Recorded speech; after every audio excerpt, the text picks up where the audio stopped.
Y esto es lo más interesante porque volvemos al punto de que lo que sucede en la Argentina está pasando en todo el mundo y ya nada está inconexo. Están creando una figura institucional en la cual cualquiera que no sea heterosexual tiene privilegios legales y están creando un circuito de propaganda en el cual el hombre heterosexual o el varón heterosexual es malo per se y todo lo demás es un colectivo de víctimas. La famosa ESI fomenta una imagen del varón heterosexual como un delincuente en potencia a los niños.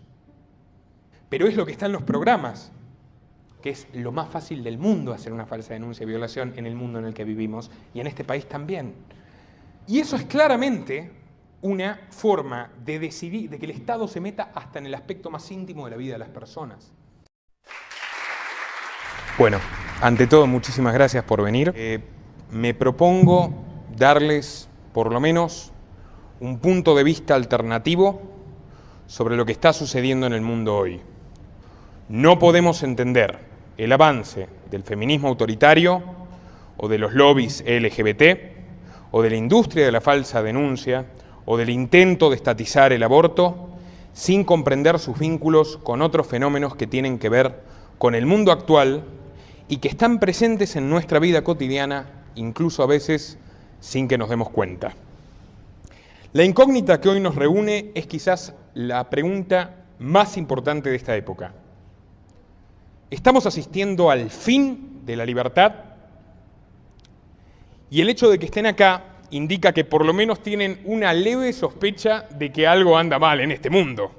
Porque si no, no hubieran venido directamente, hubieran dicho este muchacho es un lunático, se está inventando, es un conspiranoico, etcétera, etcétera, etcétera. Pero lamentablemente, pese a todos los esfuerzos denodados que los grupos de poder realizan día a día para disimular esto, ya empezamos a verlo por la intensidad con la que se produce. Cada día tenemos menos libertad y hay más preguntas que respuestas en el horizonte.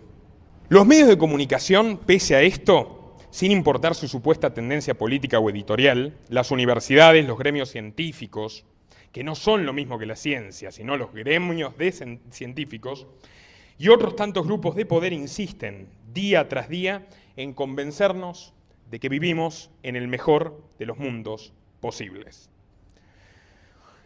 Este tipo de noticias las vemos prácticamente en cualquier medio, 1, 2, 3 veces por semana, en fin. Gente que nos dice, sin demasiados argumentos ni precisiones más allá de el ad hominem, o sea, decir un argumento de autoridad como lo dice un estudio, aunque nosotros no podamos comprobarlo por nuestros propios medios, que asistimos a una época ahora en 2019 donde tenemos resueltos prácticamente todos los problemas de la humanidad. O sea, nos dicen permanentemente que ahora se vive más que nunca, que ahora hay mayor prosperidad material para todo el mundo, que hay menos pobres, que hay menos indigentes, que hay libertad de expresión, democracia, transparencia, en fin, nos pintan un mundo semimaravilloso o como poco nos dicen, bueno, antes estábamos peor. Y esto tiene que ver con un nuevo ídolo de multitudes, que es el Dios Progreso. La derecha y la izquierda miden hoy lo que está bien y lo que está mal en base al progreso, al avance de la civilización, al desarrollo. Y terminan siendo por momentos palabras huecas, pero mucha gente se las cree y la que no se las cree a veces se mantiene indiferente. Antes de adentrarme en este tema, quiero decirles que esa idea, la de que vivimos en el mejor de los mundos posibles, es bastante antigua, no es ninguna novedad. De hecho, el primer autor que la acuñó, Gottfried Wilhelm Leibniz, un filósofo del siglo XVII que tenía una idea muy determinista de la vida. Él sostenía que la realidad que vivía en su momento era la única posible y por ser la única posible era la mejor. A través de una idea religiosa en su caso, que era la teodosia, afirmaba, incluso contradiciendo algunos principios básicos del cristianismo, que Dios deseaba todo lo que sucedía en el mundo y por tanto había que resignarse a aceptarlo. Que todo está escrito, o sea, que no existe el libre albedrío, que nosotros no tenemos la oportunidad de decidir cómo actuar y que al fin y al cabo todo va a ir a mejor porque esa es la dirección del mundo. Bien, hay que reconocer una cosa. Leibniz, que era un racionalista extremo, como muchos hombres de esa época, se dedicó a muchísimas cosas. Hizo aportes a la geografía, a la geología, hizo aportes a la teoría jurídica, a la filosofía política, aunque, a diferencia de otras figuras importantes del Renacimiento, de otros homo universalis como Da Vinci, a mi humilde entender, no fue precisamente exitoso en el campo de la filosofía, por el cual es más conocido. Leibniz dedicó ríos de tinta a temas tan diversos como la gnosología, metafísica, matemática, el derecho, etc. Pero al fin y al cabo, su principal aporte, si se quiere, a la filosofía moral o a la filosofía política es esta idea, que vivimos en el mejor de los mundos posibles. Y la legó a la posteridad, porque varios siglos después seguimos repitiendo el mismo mantra. Y cada vez más, como si necesitáramos convencernos de ello, porque realmente creo que nadie en su sano juicio per se, sin que le digan nada, sin que lo convenzan, podría ocurrírsele semejante disparate, por variedad de razones. Primero, nosotros no tenemos la exacta comprobación de cómo se vivía hace 300 años. Nos cuentan cómo se vivía hace 300 años, y por el contrario, sí sabemos todos los problemas que atravesamos día a día en este mundo, en este país y en este momento. De todas formas, esta idea, lógicamente, es muy funcional para quien tiene el poder político en la sociedad. ¿Por qué? Porque si nosotros afirmamos que no existe el libre albedrío, que todo está maravillosamente bien y que no se puede estar de otra forma, nos están disuadiendo de rebelarnos. O sea, no puede pasarse siquiera por nuestra cabeza la idea de que las cosas estén lo suficientemente mal como para actuar determinadamente para que la realidad cambie. Y por curioso que parezca esa reflexión, que es muy conservadora si se quiere, porque tiene que ver con conservar el orden de las cosas y que todo se mantenga como está, es una idea que curiosamente también está presente en la obra de Karl Marx, que si bien es un filósofo posterior y el padre del socialismo, también tenía esa afirmación de que el futuro está escrito, el socialismo es inevitable, y básicamente todo está justificado por el fin último de llegar a ese camino. Hoy los denominados progresistas, que son no comisarios soviéticos, sino fundamentalmente multimillonarios estadounidenses y de distintos países occidentales, como todo régimen despótico, también necesitan convencernos de que no hay alternativa. Es esto o el caos, el desastre, la Edad Media, el fin de los tiempos, la guerra, la hambruna y muchas otras falacias por el estilo. ¿Qué sucede? El pasado es una alternativa al orden presente y a cualquier orden, o sea, si nosotros vivimos en una sociedad que tiene determinadas instituciones, determinados intereses que son favorecidos por esas instituciones, inequidades o injusticias de cierto tipo, pero que tienen que ver con esos intereses, si decimos, bueno, retrocedamos, o incluso si decimos, no, cambiemos esto, que es lo que más me interesaría a mí, en cualquier caso estamos proponiendo una alternativa al poder que nos gobierna realmente, y por tanto es peligroso. Esto no lo descubrí yo. Ya Voltaire, un famoso filósofo francés, que por cierto además era un gran prosista, un gran escritor, contemporáneo a Leibniz, ridiculizó este optimismo exacerbado, funcional al poder de turno, en Cándido. Una divertida novela filosófica que se las recomiendo porque es se puede leer bastante gustosamente, digamos, tiene una prosa muy digna, donde a lo largo de distintos episodios, el joven Cándido, junto a su tutor Pangloss, el doctor Pangloss, un filósofo que encarna a Leibniz en ese libro, atraviesan muchas aventuras, ¿no? Aventuras desastrosas incluso. Y Pangloss, o sea Leibniz, permanentemente dice, bueno, está bien, no importa lo que suceda, una catástrofe natural, una injusticia brutal, bueno, tenemos que estar satisfechos porque esto podría ser peor y al fin y al cabo estamos en el mejor de los mundos posibles. O sea, se burla permanentemente de esto y bueno, para ilustrárselo, quiero compartirles mi pasaje favorito de esta obra. Cuando se acercaban a la ciudad, Cándido y Pangloss se toparon con un negro tumbado en el suelo, al que le faltaban la pierna izquierda y la mano derecha. «Dios mío», dijo Cándido, ¿Qué haces allí, amigo mío, en tan terrible estado? Estoy esperando a mi amo, el señor Van der Burg, el famoso comerciante, contestó el negro. ¿El señor Van der Burg, dijo Cándido, te ha tratado así? Sí, señor, dijo el negro, eso es lo habitual. Como única vestimenta nos dan un calzón de tela azul 2 veces al año. Al que trabaja en las azucareras y la muela le pilla el dedo, se le corta la mano. Al que huye, se le corta la pierna. Yo he vivido ambas situaciones. En Europa se come azúcar a ese precio, el de la sangre inocente. Sin embargo, cuando mi madre me vendió por 10 monedas en la costa de Guinea, me decía: querido hijo, bendice a nuestros ídolos, adóralos siempre, harán que vivas feliz. Tienes el honor de ser esclavo de nuestros señores blancos y con ello procuras la felicidad de tu padre y de tu madre. Qué lástima, no sé si conseguí hacerlos felices, pero ellos no consiguieron que lo fuera yo. Los perros, los monos y los loros son 1000 veces menos desgraciados que nosotros. Los curas holandeses que me han convertido repiten todos los domingos que nosotros somos hijos de Adán, los blancos y los negros. No busco explicaciones genealógicas, pero si esos predicadores dicen la verdad, todos somos parientes. Sin embargo, debéis admitir que no se puede tratar de peor manera a los parientes. ¡Oh, Pangloss!, exclamó Cándido. Tú no habrías sospechado semejante espanto. Se ve que no tendré más remedio que renegar de tu optimismo. ¿Será que realmente no vivimos en el mejor de los mundos posibles? ¿Qué es el optimismo?, preguntó el negro. Y Cándido contestó, al fin, iluminado, es obstinarse a defender con vehemencia que todo está bien cuando todo está mal.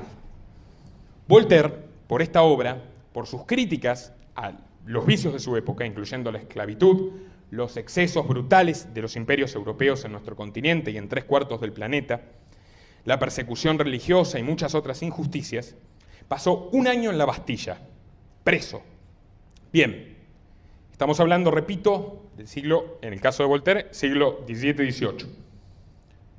Hoy tenemos a Julian Assange, el creador de Wikileaks, quien al igual que Voltaire se esforzó por quitarnos la venda de los ojos y mostrarnos con datos concretos y objetivos que vivimos en la era del ardid, en la era de la mentira, que el siglo XXI no está exento de viejas prácticas genocidas y nuevas formas de esclavitud. ¿Y dónde está Assange? Preso y muriéndose de a cuotas. ¿Por qué? Por cumplir su rol como periodista. ¿Y dónde? En Inglaterra. ¿Y a dónde será extraditado? A Estados Unidos. Los supuestos países libres, de donde por cierto provienen todas las leyes de género, directa o indirectamente, y sin duda el dinero que financia a la realidad que hoy vivimos. Y sin embargo, muchos impostores se empeñan en convencernos de que son el modelo a seguir. Bueno, para despedirnos de mi amigo francés, de Voltaire, lo citaré por última ocasión. Para saber quién gobierna sobre ti, dirige tu mirada a quienes no estás autorizado a criticar. Entonces, sabemos que en el 2019, o por lo menos quienes nos molestamos en investigar a fondo estas cuestiones, pagamos los impuestos más altos de la historia, pero no solo en Argentina, también en todo el mundo. Los estados han alcanzado proporciones gigantescas y aún así no les alcanza lo que nos extirpan a nosotros y necesitan más. Necesitan deuda, por ejemplo. No sé si sabían que nosotros estamos atravesando, por supuesto, una situación crítica. La deuda en Argentina representa el 80% de nuestro Producto Bruto Interno, la deuda externa.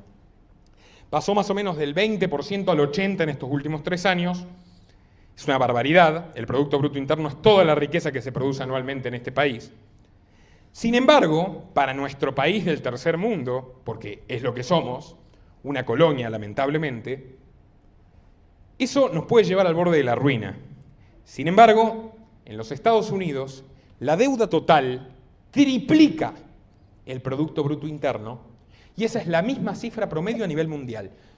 Ergo, Toda la riqueza, todo lo que se produce en un año en el mundo no alcanza para cubrir el 30% de la deuda. ¿A quiénes les debemos, me pregunto?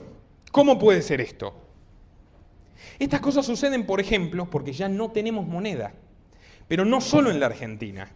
Nosotros sabemos que este billete vale muy poco y el año que viene va a valer menos.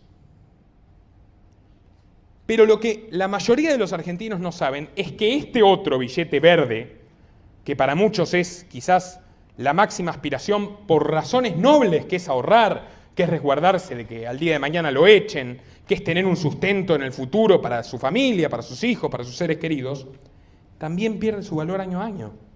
Por supuesto que en una tasa menor, pero el dólar no está respaldado en nada.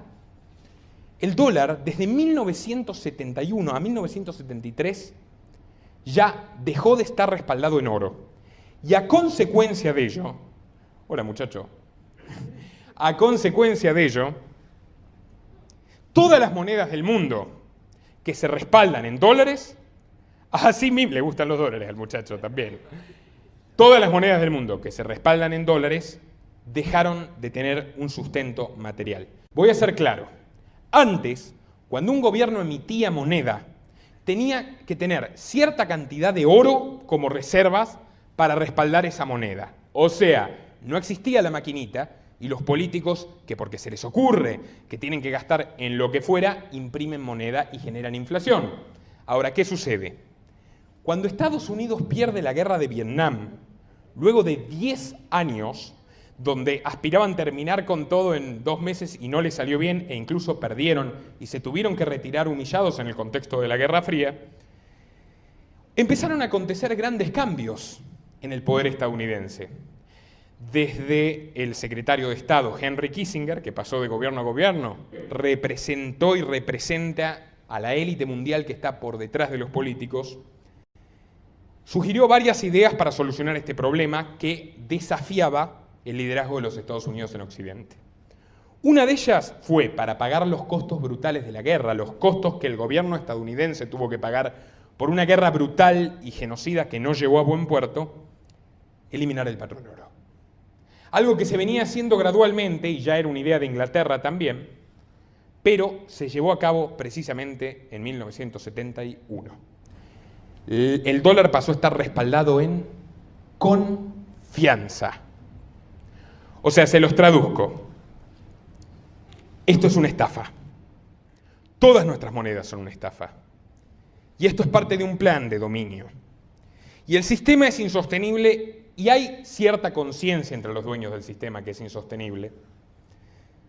Entre otras cosas porque la tecnología avanza muchísimo, pero no en beneficio de la humanidad, como nos quieren convencer, no necesariamente, sino destruyendo, por ejemplo, puestos de trabajo a un ritmo mucho más acelerado del que se crean. Por tanto, surge la necesidad de reducir a la población. O sea, sobra gente para los dueños del mundo.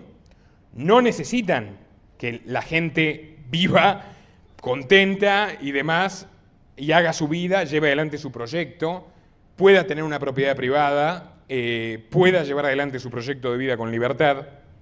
Necesitan básicamente que estén justitas las personas que hacen falta para llevar adelante su proyecto de poder. Y es también, al principio de la década del 70, cuando los Estados Unidos estatizan el aborto. No solo eso, sino que, por último, como si faltara algo, en un cambio crucial que también es una antesala de lo que se vendría después, comienza la guerra contra las drogas. Una guerra donde jamás se venció el narcotráfico y, sin embargo, se sigue invirtiendo no solo cada vez más dinero, sino que se sigue regando de sangre inocente las calles en enfrentamientos entre mafias que están con el gobierno y contra el gobierno, y al final siempre termina siendo la DEA, la agencia encargada de esto en Estados Unidos, la que supervisa lo que hace la seguridad, digamos, lo que hace el Ministerio de Seguridad o la Secretaría de Seguridad o el área responsable de seguridad en el resto del planeta. Es algo increíble, pero si uno se pregunta, ¿qué tienen en común, no sé, las policías de la Unión Europea con la de México, con la de Argentina, con la de Sudán? Que todos reciben capacitaciones y mandatos de la DEA. Sin embargo, sus propios datos dicen que cada vez hay más tráfico de drogas, más muertos por la violencia del narcotráfico, etcétera, etcétera, etcétera. ¿Cuál es el propósito? Que la guerra nunca acabe. ¿Por qué razón? Porque una vez que perdieron Vietnam dijeron, es mejor tener enemigos que nosotros podamos controlar, porque la guerra, como todo en este mundo, es un negocio. El Military Complex, que son las empresas relacionadas no solo a la producción armamentística, sino también a la producción del acero, por ejemplo, las petroleras que proveen combustible fundamental para la guerra moderna, hoy en día las tecnológicas que producen los drones, generan la mayor parte de la riqueza estadounidense. Y la supremacía estadounidense no se produce porque tengan un sistema más eficiente que el nuestro, sino porque tienen más fuerza. Y esto es una constante histórica, no es nada nuevo. Siempre hubo imperios, siempre hubo sometimiento, y sin embargo ahora decimos que vivimos en democracia y que se acabó esa época. Bien, no solo eso. También tenemos la mayor cantidad de leyes y regulaciones de la historia de la humanidad. En Argentina, en puntual, por ejemplo, en el año 1990 teníamos 36.149 leyes nacionales. Y en el año 2010, 20 años después, 69.800, redondo. O sea, virtualmente el doble. ¿Cómo se puede vivir legalmente en este país si prácticamente todo está prohibido? Nos obligan permanentemente a transgredir leyes injustas, ridículas, que no van en beneficio de la población, que no defienden los derechos de los ciudadanos, pero sin embargo nos vemos obligados a obedecerlas y somos desde pequeños adoctrinados a que la ley se debe cumplir, aun si es injusta, aun si amenaza la vida, la libertad o la propiedad de los inocentes. Al día de hoy somos vigilados por métodos más perfectos e infalibles que los que pudieron imaginar los reyes más ambiciosos o incluso el peor de los dictadores soviéticos. La censura se ha generalizado y perfeccionado como nunca antes, y esto basta con ver cómo desaparece absolutamente cualquier contenido que dispute la ideología oficial. Nuestro primer canal de Libertad y Equidad, al que ya no podemos acceder en YouTube. ¿Cuántos comunicadores alternativos han sido censurados? ¿Cuántas cadenas de noticias? Facebook eliminó la página de Telesur, sencillamente porque le parece que Telesur promueve intereses contrarios a los de Facebook. YouTube canceló 2 veces las cuentas de Hispan TV. Google ya no permite promocionar ni a RT, ni a Hispan TV, ni a nadie con su sistema publicitario. Y a su vez es el monopolio que controla todas las búsquedas de Internet, por tanto ya Internet no se parece en nada al sitio libre que en algún momento parecía ser. Siguen existiendo guerras, y esto es lo más interesante y es la causa por la cual Julian Assange está preso y, según el último comunicado de Wikileaks, la organización que fundó, está siendo asesinado de a cuotas, internado desde el primer día que entró en la cárcel, luego de pasar 7 años recluido en la Embajada de Ecuador en Londres, precisamente para no correr ese destino. ¿Qué nos mostró Julian Assange? ¿Cuál fue el primer gran hallazgo de Wikileaks? Que en la guerra de Irak, que no sé si la recuerdan porque no pasó tanto tiempo, hasta yo la recuerdo que tenía 10 años, 9 años. En la guerra de Irak se invadió un país porque supuestamente tenían armas de destrucción masiva que nunca se comprobaron, nunca se demostraron, en resumen, no existían. Pero no se ahorcó solamente al dictador, a Saddam Hussein. Murieron 900.000 personas inocentes. 900.000 personas inocentes. Hussein era un dictador, sin duda, un dictador que recibió apoyo y estuvo ayudado por los Estados Unidos en algún momento de su gobierno. Sin embargo, cuando Estados Unidos invade un país, no va a imponer la libertad y a reponer a los dictadores, sino a imponer sus propios intereses, en el caso de Irak, por supuesto, la búsqueda del petróleo, a costa de lo que sea. Si ustedes buscan las primeras filtraciones de Wikileaks, verán cómo se asesina selectivamente a periodistas desde helicópteros militares. Pero esto no lo dice Julian Assange. Son los videos de los helicópteros asesinando selectivamente a los periodistas. Son los comunicados de la embajada estadounidense en Irak, son los comunicados del Departamento de Estado de los Estados Unidos, diciendo, bueno, nosotros le decimos a la prensa 1.000, pero murieron 10.000. Y así es como los Estados Unidos decían 40.000 muertos y en realidad eran 1.000.000 prácticamente. Y a Irak le siguió Afganistán, y a Afganistán le siguió Libia, y a Libia le siguió Siria. Los países se arrasan, son seres humanos como nosotros. Y es curioso, y esto también ahora lo vamos a tratar, cuando se habla de los atentados terroristas islámicos donde mueren 2, 3, 5, 10 personas en Europa, son noticia en todo el mundo. Cuando un país como Estados Unidos, en complicidad con otro como Francia, que son supuestas democracias progresistas, o Inglaterra, o la España de Aznar, o lo que fuere, invade, saquea un país y mata 1 millón de personas, no sale esa noticia fácilmente. Tiene que surgir una organización independiente de hackers, como es Wikileaks, para contarnos la verdad, porque los medios están ocupados en decirnos que vivimos en el mejor de los mundos posibles. Hoy en día existe una nueva excusa para justificar una invasión, acusando a Irán de que quiere llevar adelante un proyecto atómico del cual no tiene absolutamente ninguna capacidad concreta de llevar adelante, aunque lo quisiera. ¿Por qué? Porque Irán, a diferencia de Israel o de Arabia Saudita, no transan con los Estados Unidos. Y yo, no por esto, estoy defendiendo al gobierno de Irán. Les estoy contando una realidad. Hay en ciernes otra invasión. Y hay un señor, y esto permítanme decirlo, que es candidato en la Argentina y que usurpa el nombre del liberalismo porque no guarda absolutamente ninguna relación con la filosofía liberal, que dice incluso que la Argentina tiene que participar de una invasión militar a Venezuela. La dictadura venezolana la repudio, tomen nota, la repudio, la he criticado, pueden buscar a lo largo de los años todas las críticas que he realizado. Pero si se invadiese Venezuela y si para colmo este país tuviera la innoble participación de acompañarlo de algún modo, les puedo asegurar que a lo sumo linchan a Maduro. De Maduro para abajo, como ha sucedido con todos los regímenes derrocados, esos políticos van a pasar a ser del nuevo partido gobernante que apoye a los Estados Unidos. Y los muertos van a ser civiles. Como lo son ahora, pero no 3.000, 1 millón. Nadie se molesta en discutir estas cuestiones. Por el contrario, la mayoría de los medios elige el camino de Pangloss, repitiendo como un mantra una y otra vez: estamos bien, estamos bien, estamos bien. Es la mentira madre de todas las demás mentiras que configuran el sistema en el que vivimos, que es esencialmente una gran ficción. Una ficción berretizada, porque cambiamos a Leibniz por personajes, no sé, Steven Pinker, no sé, gente que realmente no tiene demasiada talla intelectual. Malena Pichot. Esos son los nuevos referentes morales y filosóficos de este tiempo. En términos generales, tras las supuestas democracias capitalistas y progresistas que entusiasman a los medios y por supuesto a su gran sponsor, George Soros, entre otros, y a sus empleados argentinos que van de nuestro presidente a Victoria Donda, pasando por Spert por supuesto, se esconde una forma de totalitarismo mucho más sutil y eficiente que las que vimos en el pasado.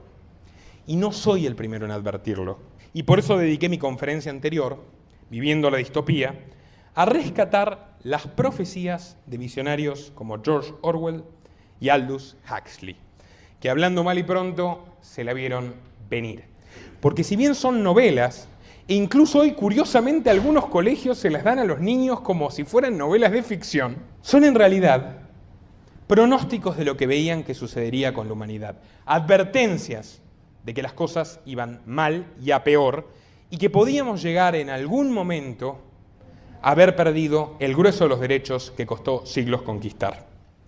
Orwell y Huxley eran dos personas muy diferentes. Lo único que tenían en común era que los dos eran británicos en una época de transición donde el sanguinario imperio británico fue reemplazado por el sanguinario imperio estadounidense y del otro lado del mundo por la sanguinaria Unión Soviética. George Orwell era de un hogar obrero, su oficio era el del periodismo y en su juventud era socialista. Se sentía atraído por las ideas que hablaban de una mayor justicia social y una mejor distribución de la riqueza. Primero socialdemócrata, después simpatizó con el comunismo y trabajando en la BBC, la principal agencia de noticias de Inglaterra hasta el día de hoy, fue enviado como corresponsal a la Guerra Civil Española, en la década del 30. Y Orwell pudo ver en primera persona cómo los comunistas no solo masacraban inocentes, sino que masacraban a sus propios aliados. Por ejemplo, a Buenaventura Durruti, un líder anarquista. Siendo además comunistas y socialistas, el gobierno y ostentando la superioridad militar en su día, perdieron la guerra por matarse entre ellos y robar hasta lo último que quedó disponible. Orwell ya había escrito en ese entonces un libro que se llama Mi Guerra Civil Española, donde dice Yo sabía que los medios omiten la verdad, pero no sabía que eran capaces de inventar realidades exactamente opuestas a las que sucedieron. Años después, en 1948, escribió 1984. Una novela distópica que anticipaba que para ese año el mundo no iba a ser para nada parecido al que conoció Orwell en su juventud, iba a ser aún peor. Pero no escribió 1984 basándose en los nazis o en los comunistas. Lo escribió basándose en las supuestas democracias occidentales que empezaban a llevar adelante prácticas autoritarias e incluso totalitarias, pero que a través de su discurso republicano de instituciones y de derechos humanos y de libertad de expresión, que no es tal, lograban disimularlo y conseguir que la gente lo acepte a cambio de un poco más de consumo o la ilusión de bienestar o lo que fuera. En 1984 hay una sociedad completamente sometida al gobierno del SOSING, Partido Socialista que ha conseguido la hegemonía absoluta, que tiene no solo hay una ideología única en el Estado, sino que además todos los ciudadanos tienen que obedecer genuflexamente a las leyes porque son perfectamente vigilados. Algunos de los conceptos que Orwell trata en el libro, en esta sociedad que él imagina como lo contrario a una utopía, eso es la distopía. No es el sueño de lo mejor que podría suceder, sino la pesadilla de lo peor que nos puede pasar. Y él anticipa que para implantar una dictadura totalitaria en Occidente van a tener que acudir, por ejemplo, a un mecanismo de adoctrinamiento que se llama doble pensar en el libro. ¿Cuál es el gran lema de la sociedad que pensaba Orwell? La ignorancia es la fuerza, la guerra es la paz, la libertad es la esclavitud. O sea, las palabras deben necesariamente perder su significado para poder perpetrar un proyecto totalitario, porque si no tenemos palabras y no tenemos definiciones claras, nos es muy difícil pensar, y si nos es muy difícil pensar, es muy fácil que seamos sometidos. Y hoy me pregunto, en vista de la realidad, teniendo un señor que se dice liberal y apoya a corporaciones oligopólicas que no compiten, teniendo a señores que se llaman comunistas o socialistas pero son financiados por bancos, teniendo a gobiernos que se dicen de centroderecha como este y sin embargo impulsan la agenda progresista, ¿no será que estamos cerca del doble pensar?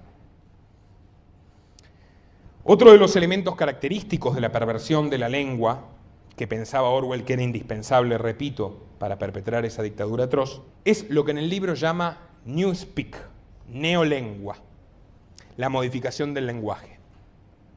En la novela, una de las cosas que inquietan al personaje principal, Winston Smith, una persona del común, profundamente insatisfecha con la vida que lleva, pero que se ve obligada a fingir, por supuesto, que está muy contento con el sistema en el que vive para no terminar mal, es la modificación no solo de las palabras, sino la eliminación de ellas.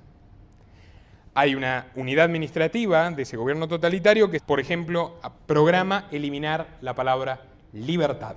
Porque si eliminamos la palabra libertad y ya no podemos nombrar la libertad, va a ser difícil discernir ese concepto. Y 3 o 4 generaciones después, sencillamente no va a existir la necesidad de libertad. En esta época, poco a poco, y casi de una manera que nos puede producir entre asco y risa, se han ido suplantando el significado de las palabras y de las frases por otro que suena más elegantemente, más sutil, más suave, ¿no? Más progresista, políticamente correcto.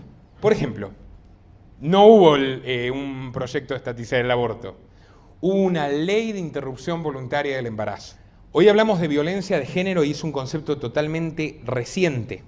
Hay un estudio que demuestra que en el año 2008 solamente hubo 3 noticias en los principales diarios de la Argentina que utilizaron el término violencia de género. Y en lo que va del 2019 hubo 738. Fíjense cómo se empieza a instalar un concepto que es completamente errado, porque el concepto de violencia de género, y esto lo pueden buscar porque es así mismo como lo definen las feministas, alude a que cualquier delito cometido contra una mujer es por razón de su sexo, de ser mujer. O sea, no tiene que ver ni con que hay delincuentes en todas partes, no tiene que ver con motivaciones de envidia, de odio, lo que fuere, no. A las mujeres se las mata por ser mujeres y por tanto la violencia de género es unidireccional. Si una mujer mata a un hombre, no es violencia de género. Por otro lado, si nos ponemos exquisitos, la palabra género utilizada para definir la identidad sexual de las personas también es sumamente reciente. Hasta hace no muchos años, solo había una palabra para definir eso y era sexo. Se podía ser hombre o mujer, se podía ser hombre heterosexual o hombre homosexual, o mujer heterosexual o mujer homosexual, pero no, nadie se le ocurría en su sano juicio decir que existen 112 géneros, que es lo que hoy afirma la Organización Mundial de la Salud, que viene a ser más o menos como el Ministerio de Salud del mundo. Es la división de la ONU encargada de regular absolutamente todo lo que tiene que ver con la medicina y con la ciencia médica en el planeta. Y ese mismo organismo que en 1990 decía que los homosexuales eran enfermos, cosa con la que no estoy de acuerdo, dice ahora que existen 112 géneros. Y no es un chiste, búsquenlo, lo van a encontrar en la página de la Organización Mundial de la Salud. 112. Es increíble, pero bueno. Otro elemento característico de la obra de Orwell, y que para mí es crucial en estos días, y veo que muchos aquí, incluido yo, somos víctimas o cómplices de ello, eran las telepantallas. En el año 1948 fue escrito este libro. No existía, o por lo menos no estaba generalizado el uso de la televisión de uso doméstico. Pero Orwell profetizó que para poder controlar perfectamente a los ciudadanos, por supuesto, no se les puede permitir que tengan intimidad. O sea, no puede haber ningún lugar donde no entre el Estado. En tu casa tiene que estar el Estado, encima tuyo tiene que estar permanentemente. Entonces Orwell dijo, van a crear unas pantallas, las van a poner en la casa de cada gente y desde esa pantalla las va a vigilar el gobierno. Y van a recibir a su vez la propaganda que el gobierno les quiere lanzar. Yo creo que no está muy descaminado. Les voy a contar una cosa. Samsung, la empresa, alerta, dado que recibió múltiples acusaciones, en un comunicado oficial que la gente no tiene que tener conversaciones privadas enfrente de sus televisores porque serán grabados permanentemente. Y ellos aducen que los televisores graban a las personas para precisamente, digamos, diagramar o familiarizar el sistema con las búsquedas por voz, etc. Pero la realidad es que incluso, y lo dice el comunicado de Samsung, no me lo estoy inventando, pueden buscar la noticia, incluso en los medios hegemónicos la publicaron por lo extravagante que parece, y es así, incluso apagados los televisores inteligentes espían a los usuarios. Búsquenlo. Lo dice la CNN, no me lo inventé yo. Más allá de eso, proliferan las cámaras de vigilancia en toda la Argentina. Un ejemplo concreto, en mi ciudad natal, en el sur, en Bariloche, en la Patagonia, en el año 2015 había 4 cámaras de vigilancia. 4. ¿Saben cuántas hay ahora? 87. ¿Y ustedes creen que hay menos delitos en Bariloche? No, cada vez hay más. En la ciudad de Buenos Aires, Rodríguez Larreta, que es el activista feminista número 1, después lo vamos a hablar, ha decidido, precisamente con la excusa de decir que la mitad de las mujeres han sido víctimas de acoso, de abuso. En el transcurso del último año, ha triplicado el número de cámaras en la ciudad de Buenos Aires y precisamente con un sistema de cámaras inteligentes de reconocimiento facial que están generalizadas, por ejemplo, en China. Así que en China, con su partido comunista, partido único, etcétera, eso es repudiable. En la Argentina, que está actualmente aliada con los Estados Unidos, es para defender la seguridad. Y yo me pregunto, ¿la seguridad de quién? Porque si uno le pregunta a los porteños, ni siquiera hay que preguntarle. O sea, yo vi 2 robos en el mismo día en Constitución. Entonces, ¿para qué sirven las cámaras? ¿Para vigilar a los delincuentes o para vigilar a los ciudadanos? ¿Los ciudadanos son tratados como delincuentes? Bueno, y sin ir más lejos, aquí, en este país, fue adquirido el sistema de vigilancia masiva Pegasus. Y de eso sí que estoy seguro, no se van a haber enterado de qué es. Y tiene sentido porque ni siquiera los medios que se dicen opositores publicaron absolutamente nada al respecto. Pegasus es un programa de espionaje masivo desarrollado por la agencia NSO Group, una empresa privada constituida por ex agentes del Mossad, que es el servicio de inteligencia israelí. A través de este programa adquirido por el Ministerio de Seguridad en cabeza de la ministra Patricia Bullrich en el año 2017 y con el motivo de la visita presidencial del primer ministro israelí Netanyahu al país, se puede interceptar las cámaras y los micrófonos de absolutamente cualquier dispositivo, sea un celular, una computadora de escritorio, una notebook, un televisor inteligente. Y no solo eso, este sistema fue adquirido y un periodista, si quieren, hasta cualunque como yo, lo sabía, y lo sabían prácticamente todos los periodistas con los que trataba y todos los programas a donde iba, y sin embargo nadie lo mencionaba. Con lo cual digo, bueno, afirmaban que no había pruebas suficientes.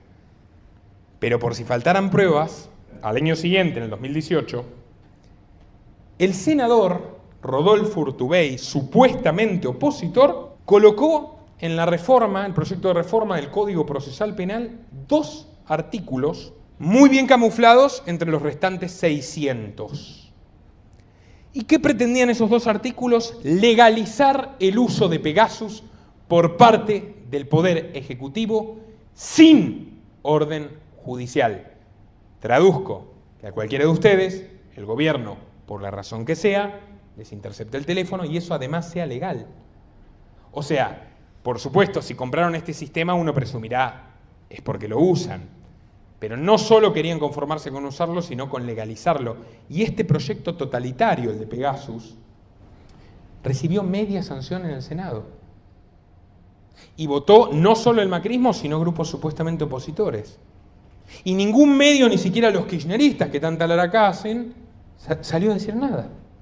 Y me vi en la obligación de contactar a la empresa que realizó el software y pedirle un informe, porque como es una empresa privada, los clientes le da perfectamente, y redactar un informe respecto a la adquisición, con la información que, les repito, ya estaba disponible entre los periodistas de la Argentina, y nadie publicaba, y redacté un informe de 73 páginas. Yo, solo. ¿Creen que me ayudó Horacio Berbitsky? No. ¿Creen que me ayudaron las Madres de Plaza de Mayo? Tampoco. ¿Creen que me ayudó alguno de los organismos que dicen defender los derechos humanos? No. Yo se lo mandé a los distintos grupos parlamentarios opositores en los bloques de la Cámara de Diputados, copia de escribano, no vaya a decir que se perdió la cartita o no la recibieron, cartita, un paquete así. Y finalmente esos 2 artículos quedaron en suspenso. Recién ahí, cuando se frustró el proyecto, se empezó a hablar en unos muy pocos medios de que había fracasado ese intento de espionaje masivo. Y esto es lo más interesante, porque volvemos al punto de que lo que sucede en la Argentina está pasando en todo el mundo y ya nada está inconexo. Nosotros somos espiados permanentemente por otro gobierno que es, repito, y esto no es una obsesión, es la realidad, el de los Estados Unidos. ¿Cuál fue la otra gran investigación de Julian Assange, el creador de Wikileaks? O mejor dicho, la filtración que obtuvo, el proyecto Prisma. ¿Qué es el proyecto Prisma? Es un plan de espionaje masivo llevado adelante por la National Security Agency, que es como la CIA, pero que se encarga fundamentalmente de vigilar las comunicaciones, no solo de los ciudadanos estadounidenses, sino de los usuarios de Internet en todo el mundo.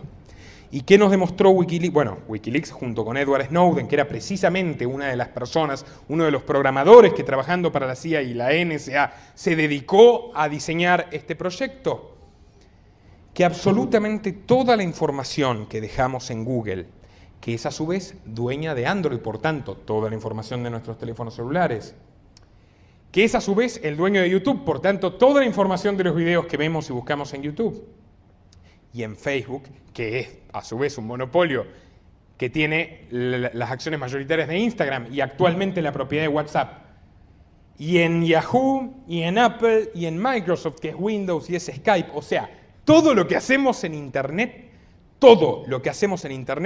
vos, Gonzalo, todos ustedes, cada uno de ustedes, queda registrado a perpetuidad en los servidores de la NSA, automáticamente. Y eso es un hecho, y eso es así, y lo tuvieron que admitir las empresas, y lo tuvo que admitir el gobierno de Estados Unidos, y obviamente la factura para Julian Assange no iba a ser barata. ¿Por qué lo hacen? No solo para dirigirnos publicidad segmentada, o sea, basada en toda la información que tienen de nosotros. ¿Cuál es la información que tienen de nosotros? Fíjense en cualquiera de sus celulares, en las aplicaciones, qué permisos les piden, cualquier aplicación. Permiso a la cámara, permiso al micrófono, Permiso para acceder a la agenda de contactos en muchos casos. Geolocalización, Android la tiene por defecto. Nosotros podemos tener el celular apagado y de todas maneras Google sabe exactamente dónde estamos. O sea, tiene que estar sin batería para que no nos localice. Nuestros hábitos de conexión, cuando nos conectamos, pero ¿qué buscamos? El contenido de nuestras búsquedas. Las conversaciones que tenemos con los demás. Todo lo que hacemos en el teléfono está, o en la computadora o en donde fuera, está registrado a perpetuidad. No solo para enviarnos publicidad basada en lo que compramos, en las películas que vemos, en la música que escuchamos, en nuestras simpatías políticas, hasta en lo que miramos para reírnos, sino por supuesto para conocernos mejor de lo que nos conocemos nosotros mismos. Por tanto, es mucho más fácil controlarnos si saben hasta el último detalle de nuestra intimidad. Y es masivo. Y claro que no hay un empleado de la NSA que está buscando las conversaciones de la señora, por ejemplo. No, no es así. Hay robots, hay bots que detectan patrones y registran la información automáticamente. Ahora, la NSA tiene 700.000 personas con acceso a esa información, ¿eh? No es que son 3 tipos. Google tiene 40.000 empleados. La policía de Google tiene 700.000. O sea, claramente les puedo asegurar que hay una carpetita con mi nombre y Gonzalo, por el camino que vamos, probablemente con el tuyo también. Otro elemento de la obra de Orwell que tiene mucha vigencia es la manipulación histórica. En el libro de Orwell era tal la obsesión de los poderosos por eliminar cualquier rastro de un pasado donde hubiera más libertad, que permanentemente no solo se habían prohibido y quemado todos los libros anteriores a la implantación del régimen, sino que se reescribían los mismos diarios y los mismos libros del régimen. Algo que pasó en la Rusia comunista, pero que también sigue pasando ahora. De repente resulta que los que están de un lado nunca estuvieron del otro, que personas que han cometido aberraciones, sus pasados oscuros desaparecen, y que la existencia de los que disputamos al poder es cada vez menor. Concretamente, de las muchas entrevistas, notas, artículos y tal que pueden encontrar en internet, van a ver referidos a mí, a mis investigaciones, a mi trabajo, y lo pueden hacer con cualquier otro referente antifeminista, es lo mismo, ¿eh? O sea, no es que es una cuestión particular mía, van a encontrar link caídos, ya no existe, eliminamos el video, hiera la sensibilidad, la página, bueno, ni que hablar de mis investigaciones sobre el poder israelí o sobre las relaciones de poder de los Estados Unidos con el mundo, mías y de mucha otra gente. Una revista especializada, geopolítica.ru, la bajaron de Google. Una entrevista que me hicieron con Nancy Giampaolo, se lo recomiendo, busquen Nancy Giampaolo, una mujer muy culta, una crítica cultural muy aguda, muy aguda y muy perspicaz. Esa entrevista ya no existe. Van a entrar, van a ver que está en Google el link, pero van a entrar y no existe. Busquen Nicolás Moraz, Nancy Giampaolo, Reina Nacional. Si no hay censura deliberada, hay autocensura. O sea, el medio en cuestión dice, no, esto no puede quedar registro de que yo le di voz a esta gente. Los ataques es otra cuestión bastante curiosa. Como cualquier medio que no responda al lineamiento del Pentágono, que a su vez curiosamente es el lineamiento de la ideología de género, sufre ataques, hackeos, se caen las páginas y tal, y curiosamente los sitios feministas que no lee nadie nunca tienen problemas. Encuéntreme un sitio feminista que diga que es boicoteado, hackeado, no hay. ¿Ustedes sabían que han reescrito El Principito? La Principesa se llama ahora. El libro de Antoine de Saint-Exupéry, con el cual crecieron muchísimas personas de muchísimas generaciones, ya no puede tener a su protagonista habitual, ahora tiene que ser una principesa, ni siquiera princesa, porque princesa es patriarcal. Principesa, búsquenlo. La ópera Carmen, que es quizás la más conocida de la cultura musical italiana, terminaba, si alguien la conoce, con el asesinato de Carmen por parte de su amante. Ahora es al revés. Ahora han tenido la maravillosa idea, y esto generó un escándalo en Italia, de que sea Carmen la que mate al amante. Pobre Verdi, pobre Saint-Exupéry, pobre Orwell, porque en cualquier momento van a poner que era feminista y su libro va a ser totalmente diferente, ya no se puede defender. Hay más cuestiones. O sea, a ver, todos sabemos Todos los que tenemos un mínimo de información sabemos que no hubo 30.000 desaparecidos. Hubo 8.000, hubo 10.000, hubo 7.000, y es una aberración. Yo no justifico el accionar del terrorismo de Estado como no justifico el accionar del terrorismo comunista, que mató también a cientos de personas inocentes en este país. Sin embargo, hay una ley en la provincia de Buenos Aires que exige que tengamos que decir que hubo 30.000, aunque no haya pruebas, aunque la CONADEP y el Nunca Más digan que había 7.000 y pico de personas, y en el terremoto de México en el 86 hayan aparecido unas cuantas, nosotros tenemos que decir 30.000. Insisto, repudio a la dictadura militar. Y la repudio entre muchas otras cosas, además de por todas las aberraciones cometidas, porque no hubo ningún jerarca montonero, y pónganselo a pensar, que haya caído en combate. Morían los perejiles, iban al río los que repartían folletos, algún que otro sargentito se quedaba con una pizzería de alguien que no le caía bien diciendo que era de montoneros, y Firmenich es catedrático en España. Y Vaca Narvaja vive en mi provincia y es millonario. Y Galimberti se murió siendo productor y empresario de la televisión. Y Abal Medina, esto es muy interesante, Abal Medina, no el que fue funcionario, el tío, el montonero, es el abogado de Carlos Slim. El tercer hombre más rico del mundo, el hombre más rico de Latinoamérica. ¡Qué guerra antisubversiva! Y así podemos seguir. O sea, prácticamente no hay fenómeno histórico que importe o que sea relevante que no haya sido manipulado o tergiversado. La historia la escriben los vencedores y eso es una frase muy conocida. Bueno, otro de los elementos del libro de Orwell es la producción industrial de entretenimiento basura. En el libro de Orwell quemamos todos los libros anteriores a nuestra dictadura totalitaria, pero la gente se tiene que entretener, porque ya está bien, ¿no? Tenés una telepantalla en tu casa, vivís en una dictadura totalitaria, y bueno, algo tiene que haber, ¿no? Un relajo en tu vida.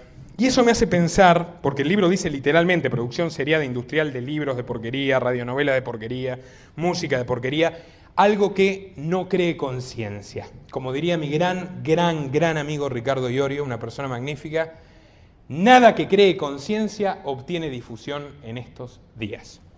Y me pongo a pensar en lo siguiente, no sé si lo sabían.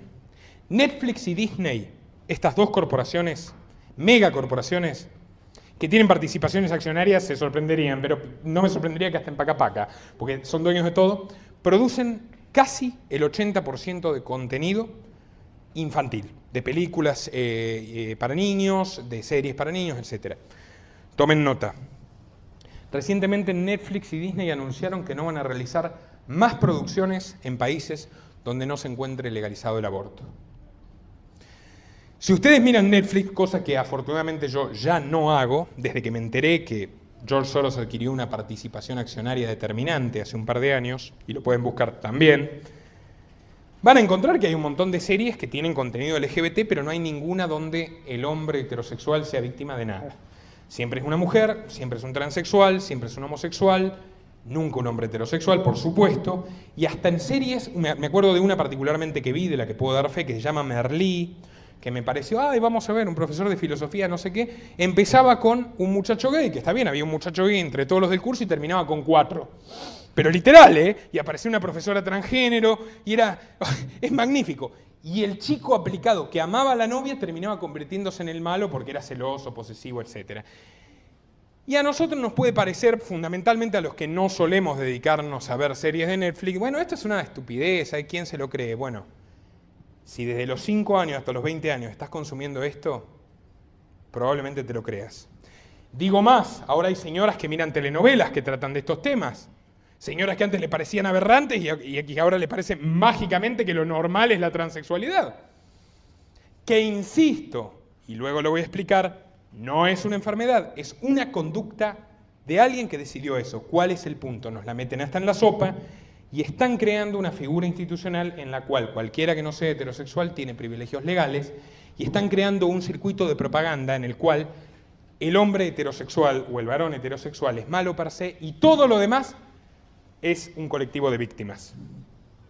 Y esto está en la IBE, esto está en todas partes.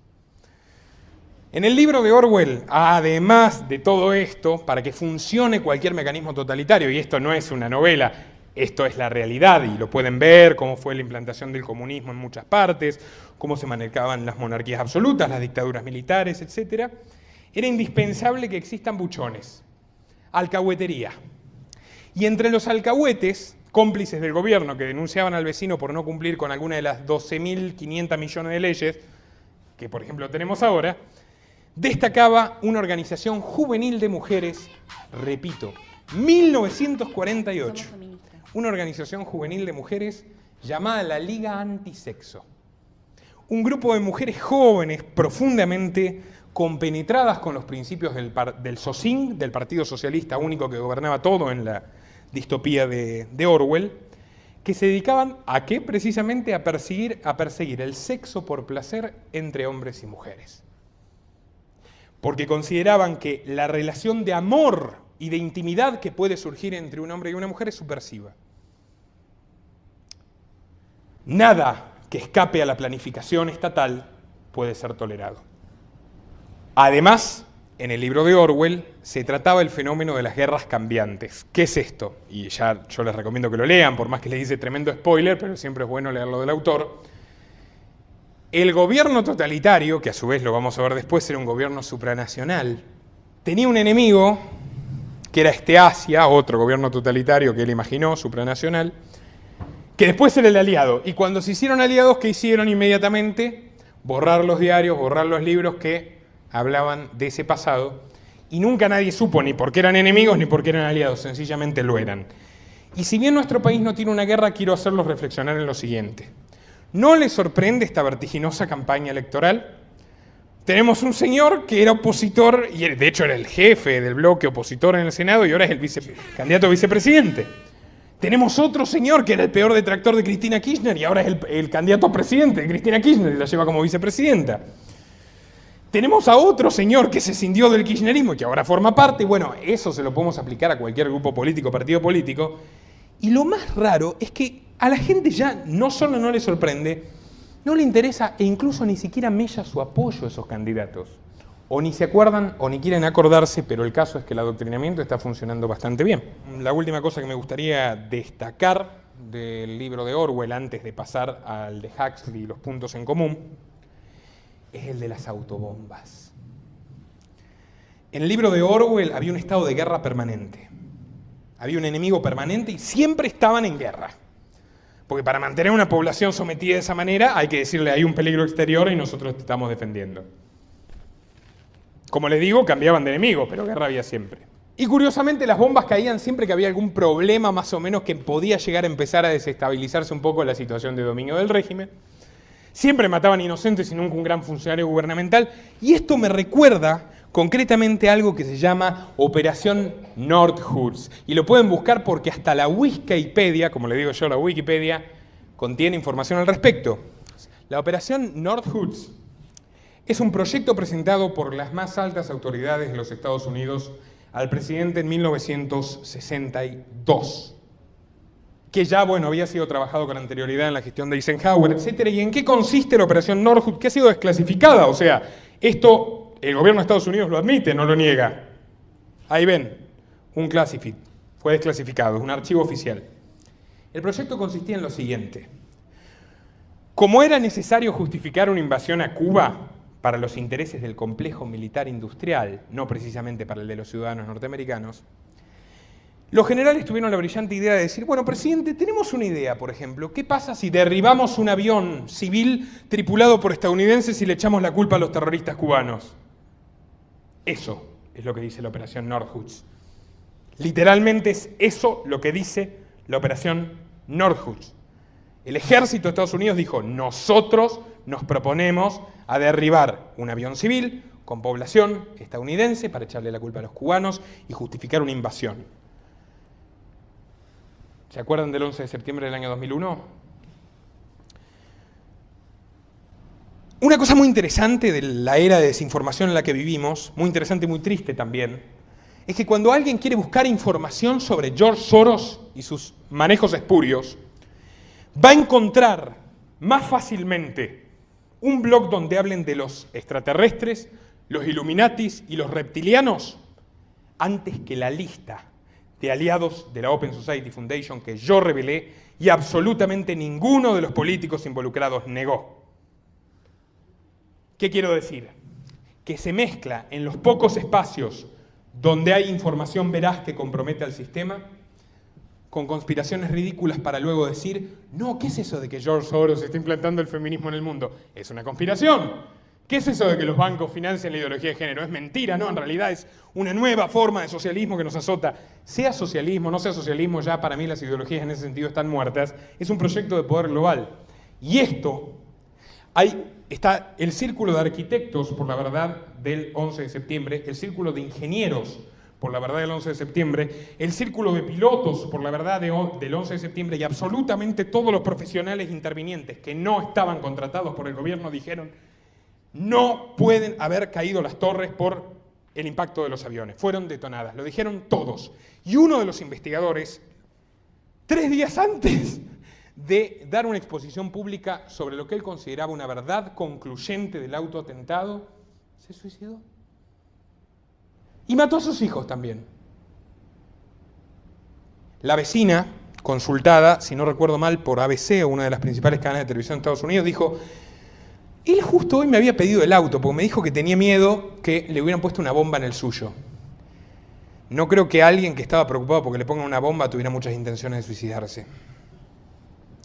Pero lo cierto es que se invadió Irak y murieron 900.000 personas y no había armas de destrucción masiva.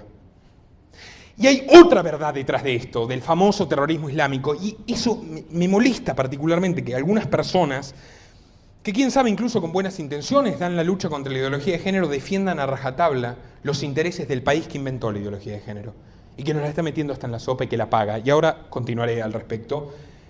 Pero, ¿ustedes sabían que el terrorismo islámico es un invento puramente occidental? Y es tan puramente occidental que van a encontrar que Al-Qaeda es una organización fundada en la década del 80 con patrocinio público de una comisión del Senado de los Estados Unidos.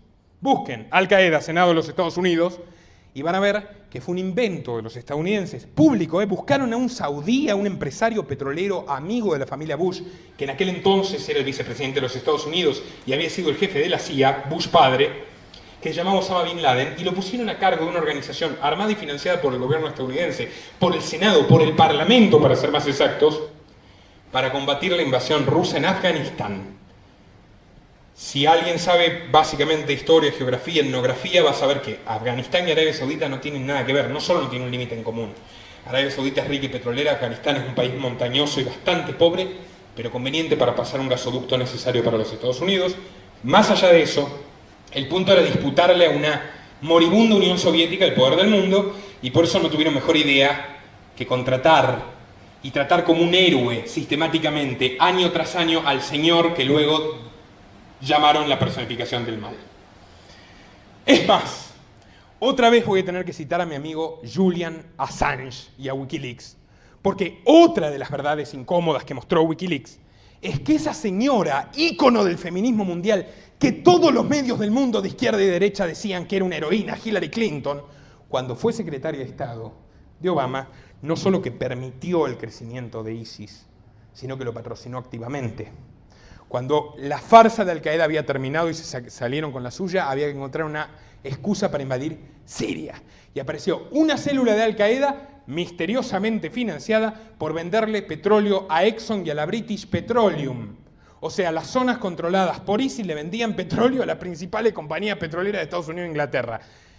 Me sorprende particularmente tomando en cuenta que ahora Estados Unidos quiere que nadie le compre petróleo a Irán, porque supuestamente Irán fomenta el terrorismo, pero ellos le compraban el petróleo directamente a los terroristas, con los que decían combatir. Hay un libro del periodista ruso de investigación Daniel Stulin, que se llama Fuera de Control, donde documenta las transferencias bancarias que fueron realizadas por el gobierno de los Estados Unidos, trianguladas directamente a las cuentas de los terroristas islámicos. El abogado constitucionalista Glenn Greenwald, prestigioso columnista e investigador sobre temas de terrorismo, libertades civiles y privacidad, tiene un artículo en la revista Salón donde revela cómo el FBI se dedica a identificar dentro de las mezquitas de Estados Unidos a jóvenes potencialmente radicalizables y les deja las zonas liberadas y fomenta de 1000 maneras que realicen un atentado, porque los perjudicados del atentado no solo son civiles inocentes, sino que son doblemente perjudicados todos los ciudadanos del país en cuestión, porque para defenderlos del terrorismo le ponen cámaras hasta en el baño. Y esto pasa en Francia, siempre que hay un problema electoral hay un atentado, y el gobierno de turno se convierte en el héroe que defiende a la nación, y por suerte, gracias a la providencia realmente, nosotros no enfrentamos esa situación, pero no estamos tan lejos, no estamos tan lejos, porque tenemos una ministra de Seguridad, insisto, que no solo nos quiere vigilar a todos nosotros, sino que encarceló a 2 adolescentes musulmanes, no sé si lo recuerdan, porque su padre tenía armas del abuelo guardadas en un cajón. Yo conozco la mezquita Tawhid de Floresta. Yo conozco al Sheikh Karim Abdul Paz. Es una persona excelente.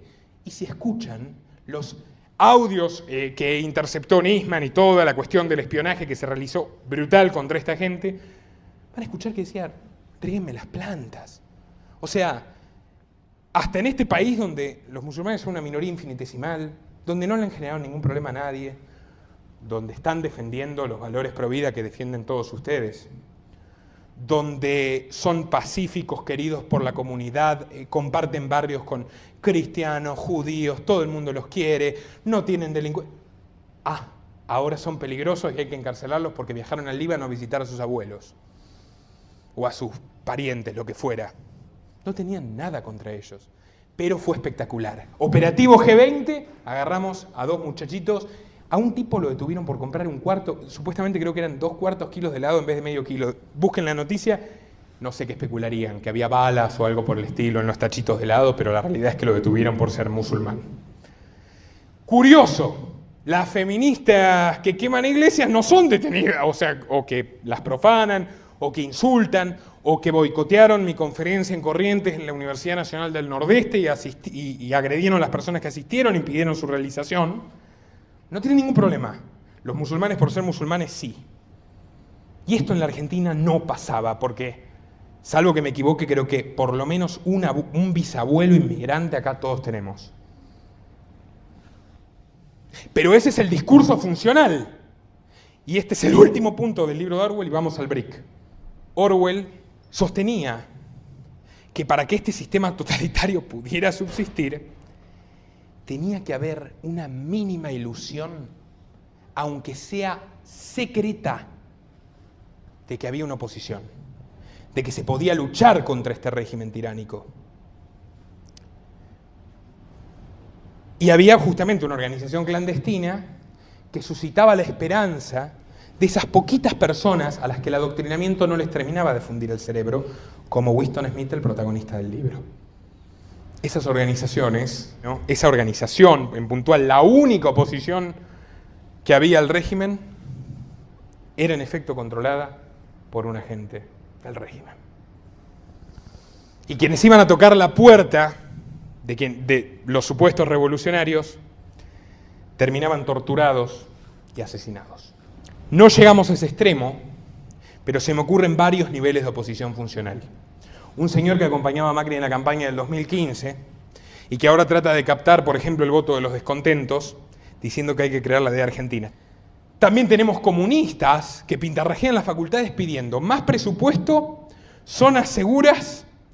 Ahí es un chiste realmente, defensoría de género que hay ahora en todas las facultades de la UBA. ¿Esos son los revolucionarios? O sea, ¿quieren más plata para estar 20 años en la facultad estudiando gracias a los impuestos de la gente que trabaja de verdad? ¿Son los revolucionarios los que patrocinan la ideología de género del Pentágono, bancada por la plata del BID, y ya lo vamos a tratar? ¿O son los revolucionarios quienes critican la ideología de género pero defienden el espionaje masivo? Pero defienden que se cree una DEA argentina, pero defienden al Estado teocrático y genocida de Israel, y ellos sí que no nos ayudaron, Ellos nos mandan los sistemas de espionaje masivo. A Perú, el único país que apoyó a la Argentina en Malvinas, el gobierno argentino de ese entonces, el de Menem, tuvo la buena fe de pagarle vendiéndole armas a Ecuador cuando estaba en guerra con Perú. Pero ojo a Israel, no nos metamos con Israel, son grandes amigos, no sé por qué, Marcos Peña también va a homenajear a los soldados ingleses de Malvinas, no sé si lo sabían. El jefe de gabinete fue a homenajear a las víctimas inglesas en Malvinas. Bien. En definitiva, creo que no tienen muy buen criterio para trazar alianzas, o acaso las alianzas no se trazan en virtud de la defensa de un país o de sus ciudadanos, sino de los intereses del poder. Si Orwell les pareció innovador, les conté, Orwell, hogar obrero, periodista, fue socialista, pero como era un hombre de buen corazón y vio el desastre que eran, se dio vuelta y predijo que ese Occidente que decía que era liberador y democrático iba a terminar peor que las peores dictaduras. Por favor. En Estados Unidos, hay una organización que se llama Liga Antidifamación. ¿Qué rol tiene en términos políticos? La Liga Antidifamación es un lobby sionista, o sea, de los intereses políticos del Estado de Israel en los Estados Unidos y de la corporación.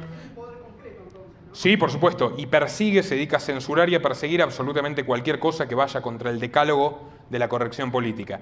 Antes la Liga Antidifamación solo combatía el antisemitismo y la discriminación a los judíos, comillas. Ahora combate también, por supuesto, el patriarcado, el machismo. Básicamente se dedican a censurar gente y a hacerle juicios. Son todos abogados con mucha plata, subsidiados por las empresas más grandes del mundo. Eso es la Liga Antidifamación y es la peor porquería del planeta. ¿Vos crees que la Liga Antidifamación o las madres de Plaza de Mayo salieron a decir algo por Assange? No.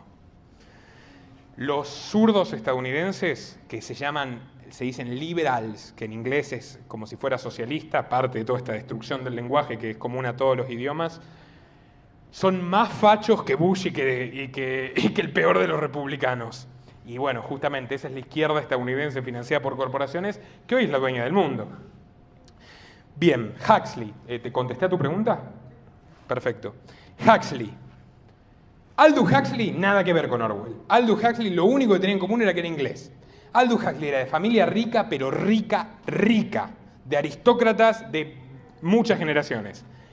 Es más, su abuelo Thomas Huxley, que era Sir, fue un legislador muy importante en la Inglaterra victoriana, y su hermano mayor era un demente, ahora lo vamos a tratar a continuación, que es el creador del término transhumanismo. Entonces Huxley, que era el bueno de la familia, o sea, la oveja negra, creció rodeado de un montón de locos, precisamente que tenían el proyecto de dominar a la humanidad a través de la tecnología y de la ciencia, e incluso modificar biológicamente a las personas. Y eso le abrió muchas puertas a entender cosas que el común de la gente, incluso Orwell, no podía entender. Orwell no le da lugar a la ciencia, a la corporación científica en su libro, pero Huxley le da un papel central.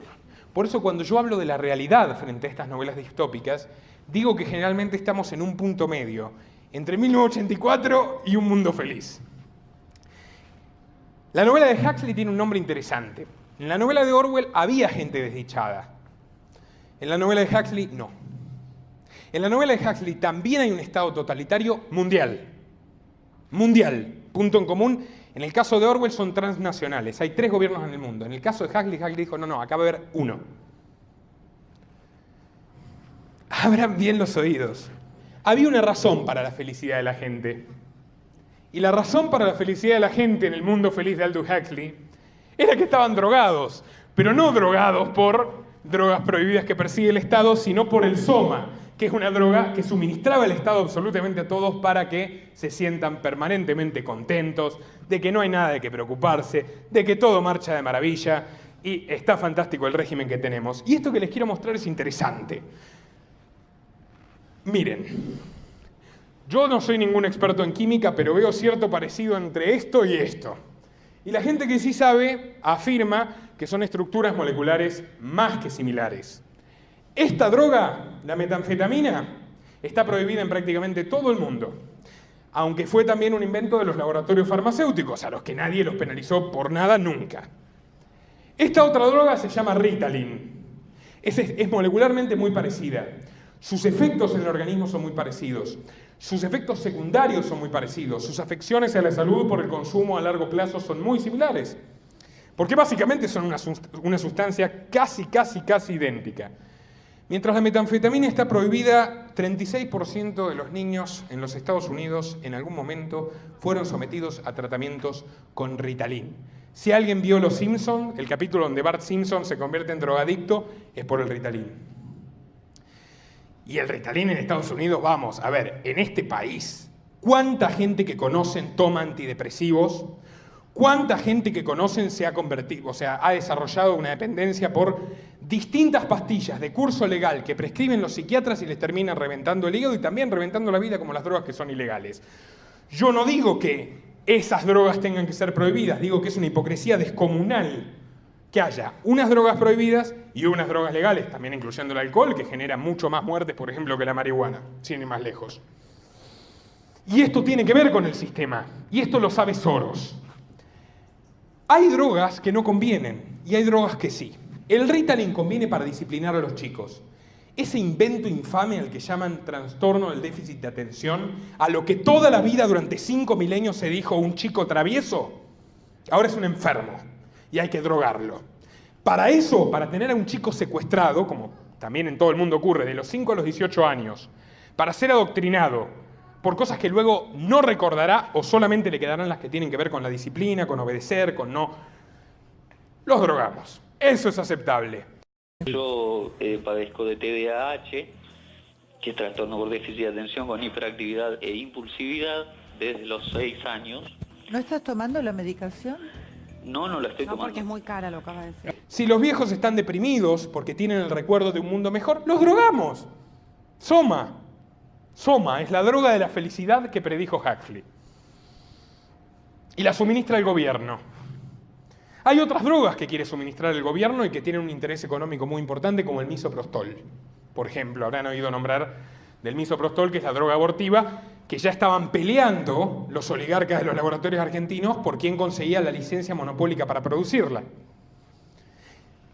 Y luego vamos a hablar porque esa misma droga, que es la que pretendían legalizar en el mismo proyecto de la IBE, es la que prácticamente mata a la chica embarazada a la que le salvó la vida a Rodríguez Lastra.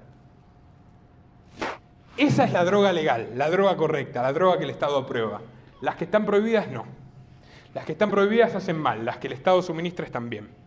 Y es el Estado y son las corporaciones, porque lo que se llama hoy empresa privada es la constructora de Gonzalo, empresa privada es, no sé, el kiosco de cualquiera de ustedes, empresa privada es el tipo que labura, que compite, que se la banca, que tiene que soportar que lo liquiden con impuestos, que produce algo. Las corporaciones farmacéuticas viven de contratos monopólicos. Las corporaciones farmacéuticas viven de que en Argentina haya 5 veces más vacunas obligatorias que en Estados Unidos. Las corporaciones farmacéuticas viven a la larga de matar gente, y esto es muy interesante, porque lo que yo digo, se habrán dado cuenta, intento por lo menos que tenga fundamentos.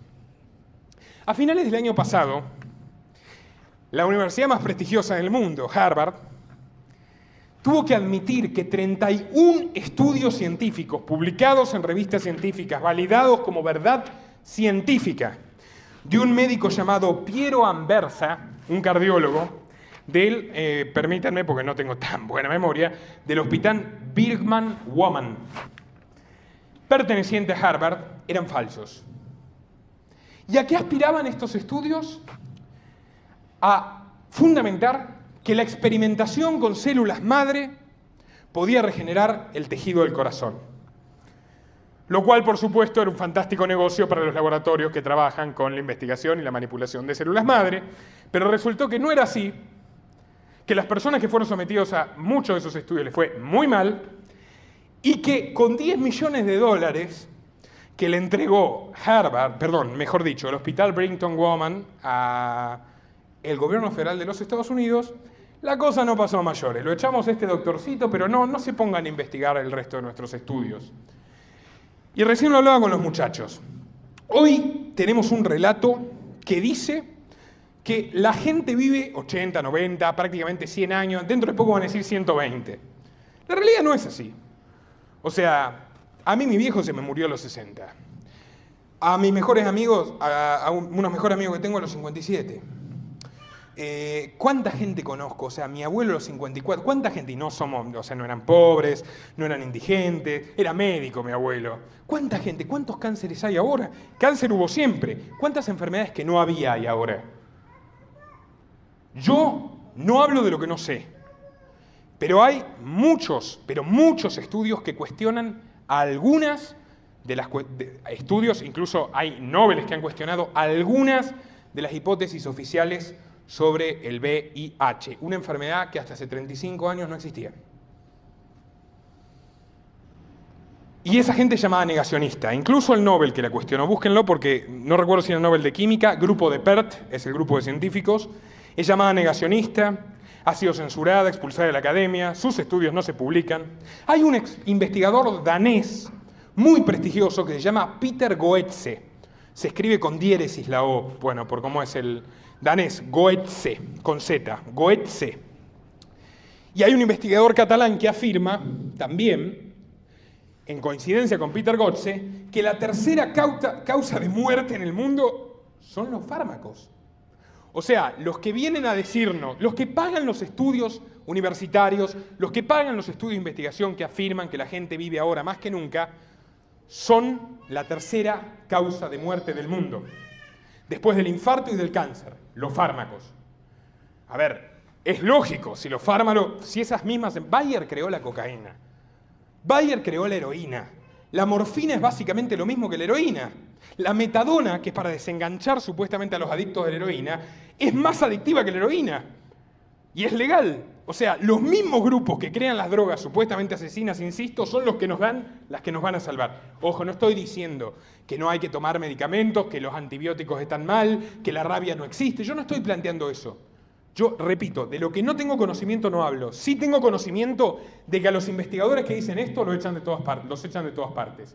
Y sí tengo conocimiento de que todos los estudios que afirman de que hay más esperanza de vida ahora son financiados o por gobiernos o por corporaciones farmacéuticas que tienen intereses en instalar esa verdad. Punto. Si quieren preguntar cuestiones técnicas, está la doctora Chinda Brandolino y tienen posiciones contrarias que dicen que no, que sí, que las vacunas son maravillosas, los fármacos son maravillosos. Yo no hablo de lo que no sé. Lo que sé es que a esta gente la marginan y que a los tipos que publican los estudios falsos ni siquiera los meten presos.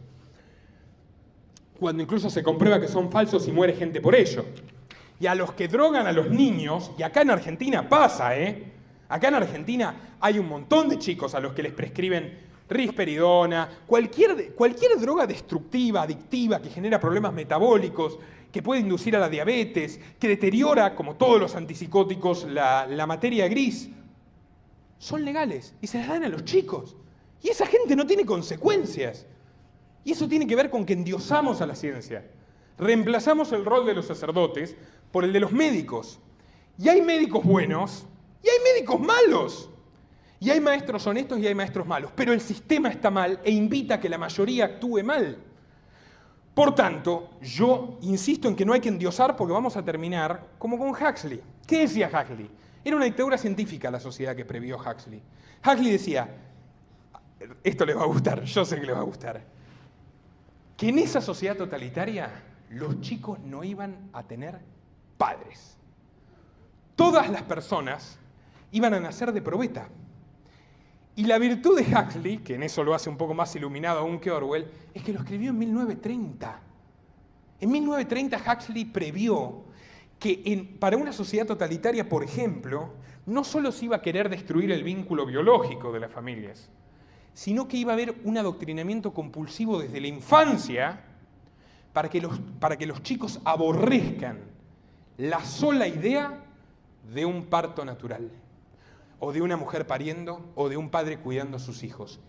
Y el mínimo grupo que se resistió a ese modelo es encerrado en una reserva, prácticamente como un zoológico, de salvajes a la que los civilizados ciudadanos del mundo feliz podían ir a visitar para entretenerse y horrorizarse por esa gente que tenía padres, que tenía hermanos, que tenía vínculos genuinos no regulados por el poder. Huxley dice algo más.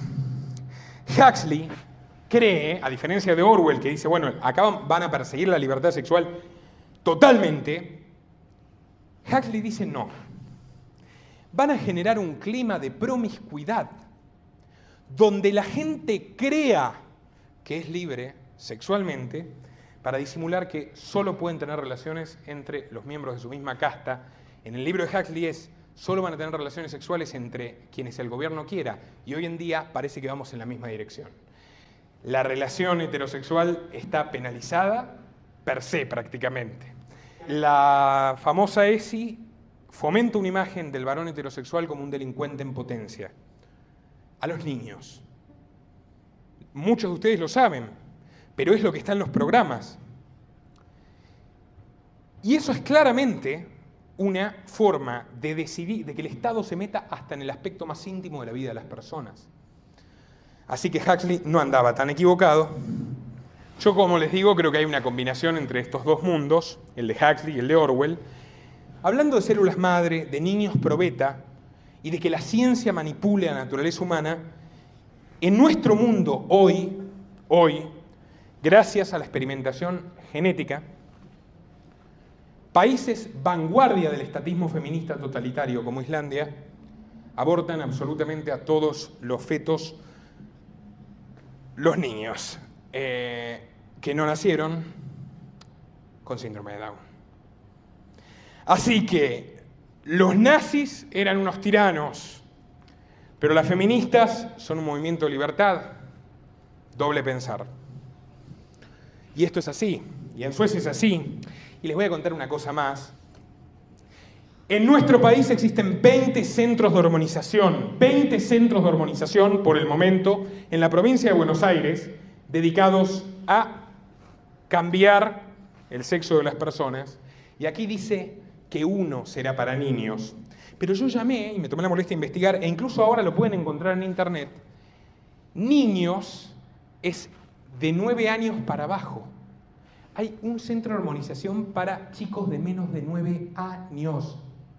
Los otros 19, también con niños de más de 9 años, realizan el mismo procedimiento. ¿Qué significa esto? Padre progresista, como el sketch de Capusotto, el padre progresista, que quería una nena y tuvo un varón, a los 5 años le cambia el sexo. Y esta es la realidad de hoy de nuestro país. No es otro mundo, es el que estamos viviendo. Y yo me pregunto, esta gente que clama tanto por las violaciones y los abusos sexuales, ¿no es acaso un abuso sexual de consecuencias perpetuas castrar a un chico? Estoy de acuerdo que cuando sea adulto, si lo quiere hacer, lo haga, porque estoy de acuerdo con que la gente, si quiere, se suicide, que haga lo que quiera. No es mi tema. Mientras no afecte a los demás, que haga lo que quiera. Pero un niño, ¿quién tiene derecho a castrar a un chico? O sea, estamos todos locos. Es castración química y quirúrgica. Y nadie dice nada. ¿Saben qué es esta página? Para alguien que se le ocurra decirme conspirativo, el área de prensa del Ministerio de Salud de la provincia de Buenos Aires. Esa señora que tanto pegaron por instalarnos los medios como la mejor alternativa al oficialismo, María Eugenia Vidal, es la que anuncia felizmente que existen 20 centros de castración en este país. Otra cosa más, y si los adultos quieren hacerlo, que no lo hagan con mis impuestos. Y a lo que quería ir también es que los gobiernos globales tienen enemigos globales. Y ese señor que ven, lamentablemente la foto es de baja resolución, pero lo pueden buscar, pobre, encaneció joven, y creo que voy por el mismo camino, no porque sea tan heroico, pero sí porque tengo bastantes disgustos y ya me van saliendo mis canas pese a mis 24 años, es Julian Assange. Y les voy a contar algo de Julian Assange. Ya les conté que Julian Assange demostró que no solo hay guerras, sino que matan a 1 millón de personas, que todos nosotros somos vigilados, que Hillary Clinton recibía las órdenes de Soros. Pero yo no les conté cómo persiguen a Julian Assange, porque es fantástico. Cómo en esa magnífica civilización europea que tantos ilusos idolatran, la hipocresía ancestral que los caracteriza no les permite, como en Yanquilandia, que es una dictadura totalitaria, encarcelar a los periodistas. Los diligentes demócratas y feministas suecos dijeron: nosotros tenemos una solución. Julian Assange es perseguido por una falsa denuncia de violencia sexual. ¿Saben en qué se basa la primera falsa denuncia de abuso sexual por la cual querían detener a Assange para poder extraditarlo a Estados Unidos, donde lo van a matar? En que no utilizó condón en las relaciones sexuales. Y con eso una mujer que tiene vínculos declarados con la CIA, lo pueden buscar, hay información al respecto, cuando todavía algún medio decía la verdad, porque esto ya pasó hace 8 años, querían agarrarlo, meterlo en la celda de Suecia, porque es lo más fácil del mundo hacer una falsa denuncia de violación en el mundo en el que vivimos, y en este país también. Y de ahí mandarlo a Estados Unidos, donde sí iba a ser efectivamente, como mínimo, recluido a perpetuidad por su trabajo como periodista, mostrándonos la verdad que no quieren que sepamos. Por eso se refugió durante 7 años en la Embajada de Ecuador en Londres, y ahora que hay un miserable, mezquino títere del Pentágono que se llama Lenin Moreno en Ecuador, lo echaron a la calle. La policía inglesa lo detuvo por desacato. Suecia lo reclama por las denuncias, pero el gobierno inglés, violando la propia ley internacional de derechos humanos, que establece que no se puede deportar a alguien a un país donde puede enfrentar la pena de muerte, aprobó su deportación a los Estados Unidos. Pero ¿saben qué? La deportación se haría efectiva hipotéticamente en febrero del año próximo. Pero Wikileaks comunica que desde el momento de su detención, Julian Assange está en la enfermería y su salud se agrava permanentemente y no le suministran información siquiera a sus abogados. En resumen, Julian Assange va a estar muerto antes de que llegue al tribunal de Estados Unidos, que de todas maneras lo puede llegar a condenar también a la pena de muerte. Ese es el mundo en el que vivimos, y me sorprende, y no lo digo de mala manera, lo digo genuinamente, me sorprende que mucha gente a la que incluso se idolatra como disidentes a la ideología de género, no se pronuncien sobre un héroe que a través de una falsa denuncia de violencia de género va a terminar muerto. Esa fue la excusa, fue la herramienta, fue el instrumento para que pase lo que está pasando. Hablemos del gobierno global. En el siglo XIX no existía absolutamente ninguna de estas organizaciones. La Sociedad de las Naciones se creó después de la Primera Guerra Mundial y dio origen a la ONU. Tenemos un Banco Mundial, el Banco Interamericano de Desarrollo con sede en Washington, también surgido por los acuerdos de Bretton Woods, que establecieron al dólar, a esta porquería, como la moneda mundial. En eso consistieron los acuerdos de Bretton Woods. Estados Unidos ganó la Segunda Guerra Mundial en alianza con Rusia comunista y con el Imperio Británico. Los nazis, a los que yo tampoco defiendo, han sido acusados de ser las peores basuras de la humanidad. ¿Ustedes sabían que Estados Unidos tenían campos de concentración para ciudadanos estadounidenses de origen japonés? Lo pueden buscar hasta en la Wikipedia. En Estados Unidos tenían campos de concentración para ciudadanos estadounidenses de raza oriental, porque los consideraban peligrosos. Y bueno, ¿qué se le va a hacer? ¿Ustedes creen que existe alguna cifra de cuántas personas mató el Imperio Británico durante el siglo y medio que dominó 3/4 partes del mundo? La Guerra del Paraguay es un curioso ejemplo, porque se utilizó un títere, Bartolomé Mitre, y al imperio portugués, que se recicló en Brasil, porque Brasil no tuvo independencia, sino que fue la monarquía portuguesa que, huyendo de Napoleón, se instauró en Brasil. Brasil era un imperio con esclavos, y Mitre, un lacayo sirviente de Inglaterra, atacaron a un país vecino para destruirlo por orden del Imperio Británico. Pero eso no pasó solo acá, pasó en todo el mundo. El Imperio Británico fue sumamente eficiente para dominar al mundo, porque incluso lo hizo a través de técnicas sofisticadas antes de que surjan estos organismos. Por ejemplo, la deuda.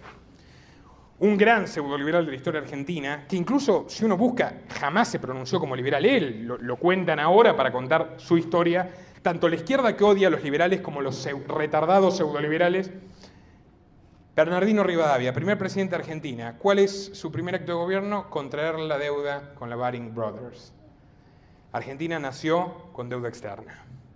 Deuda que el gobierno contrae a nombre de los ciudadanos sin su consentimiento. Razón por la cual los liberales de todo tiempo y de todo siglo la repudiaron y dijeron que jamás podía admitirse que nadie tome deuda a nombre de un tercero.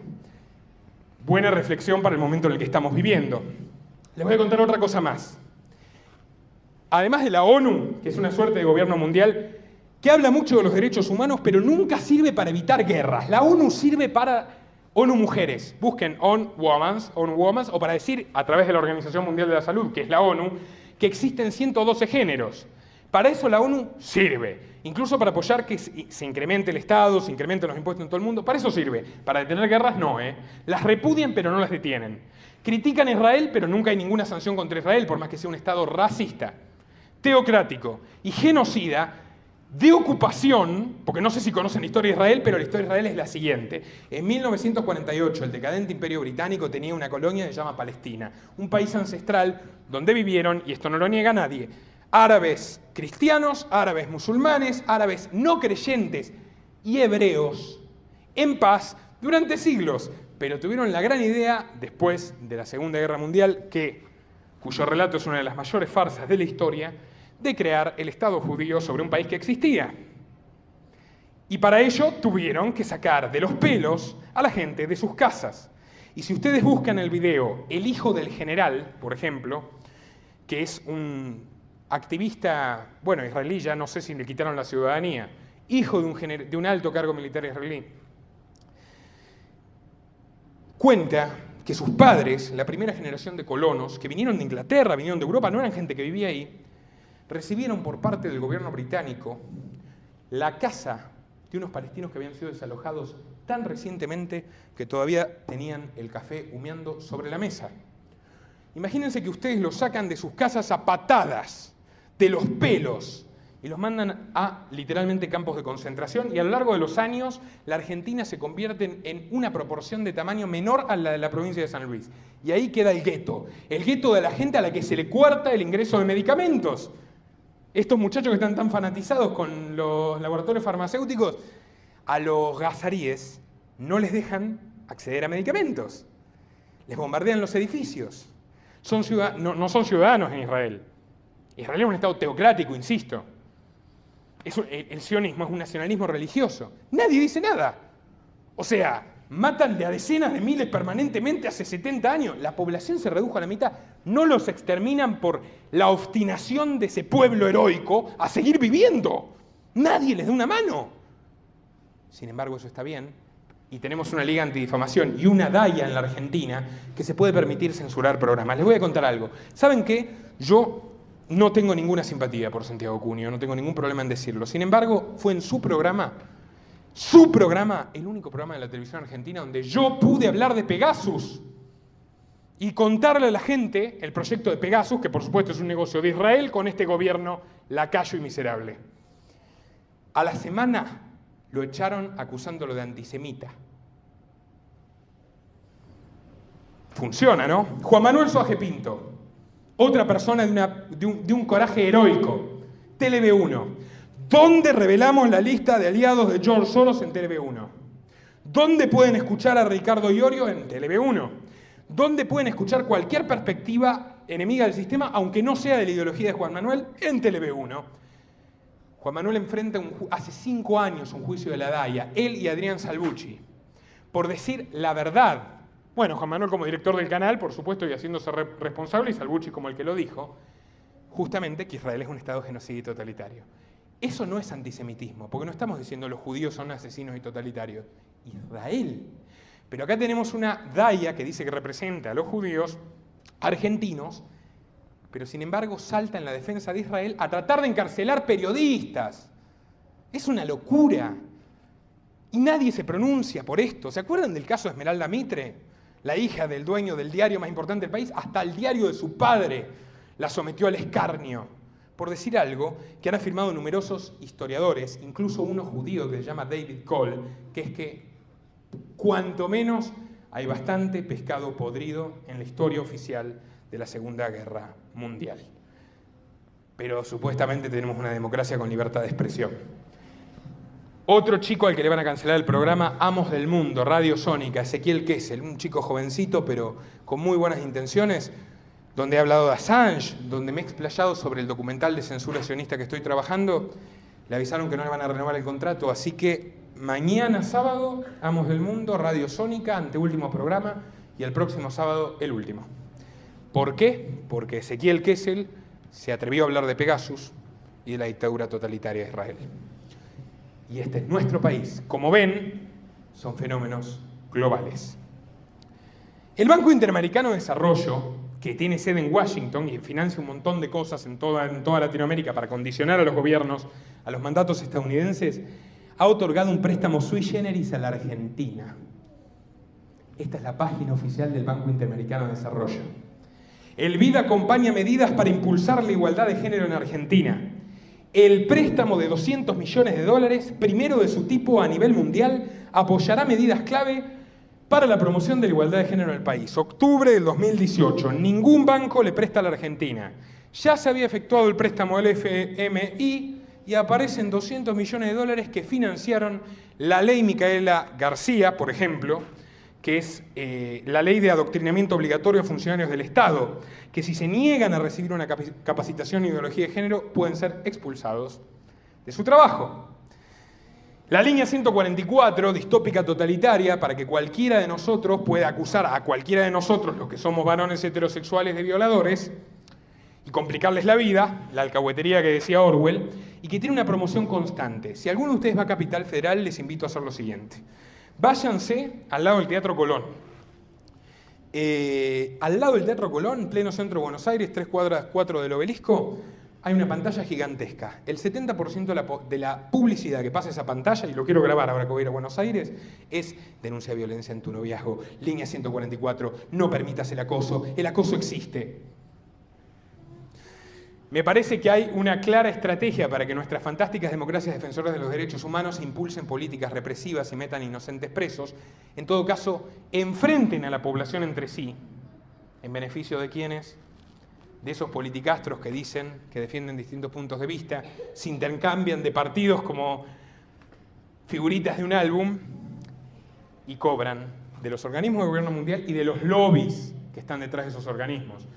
George Soros es el más descarado de los lobistas internacionales, pero está la Fundación Ford, que financió la primera cátedra sobre género en la Universidad de Berkeley en 1969, la Fundación Rockefeller, todos, Bill y Melinda Gates. Prácticamente ya no queda un oligarca en el mundo que no le interese patrocinar este programa de reducción de la natalidad, de enfrentamiento de la población, que aspira en última instancia a que la gente no tenga hijos, que si los tenga los mata, que si los tiene los castre, que nos odiemos entre nosotros y que no nos preocupemos por las cuestiones verdaderamente sustanciales, como que Estados Unidos mató 1 millón de personas en Irak, o que nuestro gobierno nos ha cuadruplicado la deuda de este país para impulsar esto.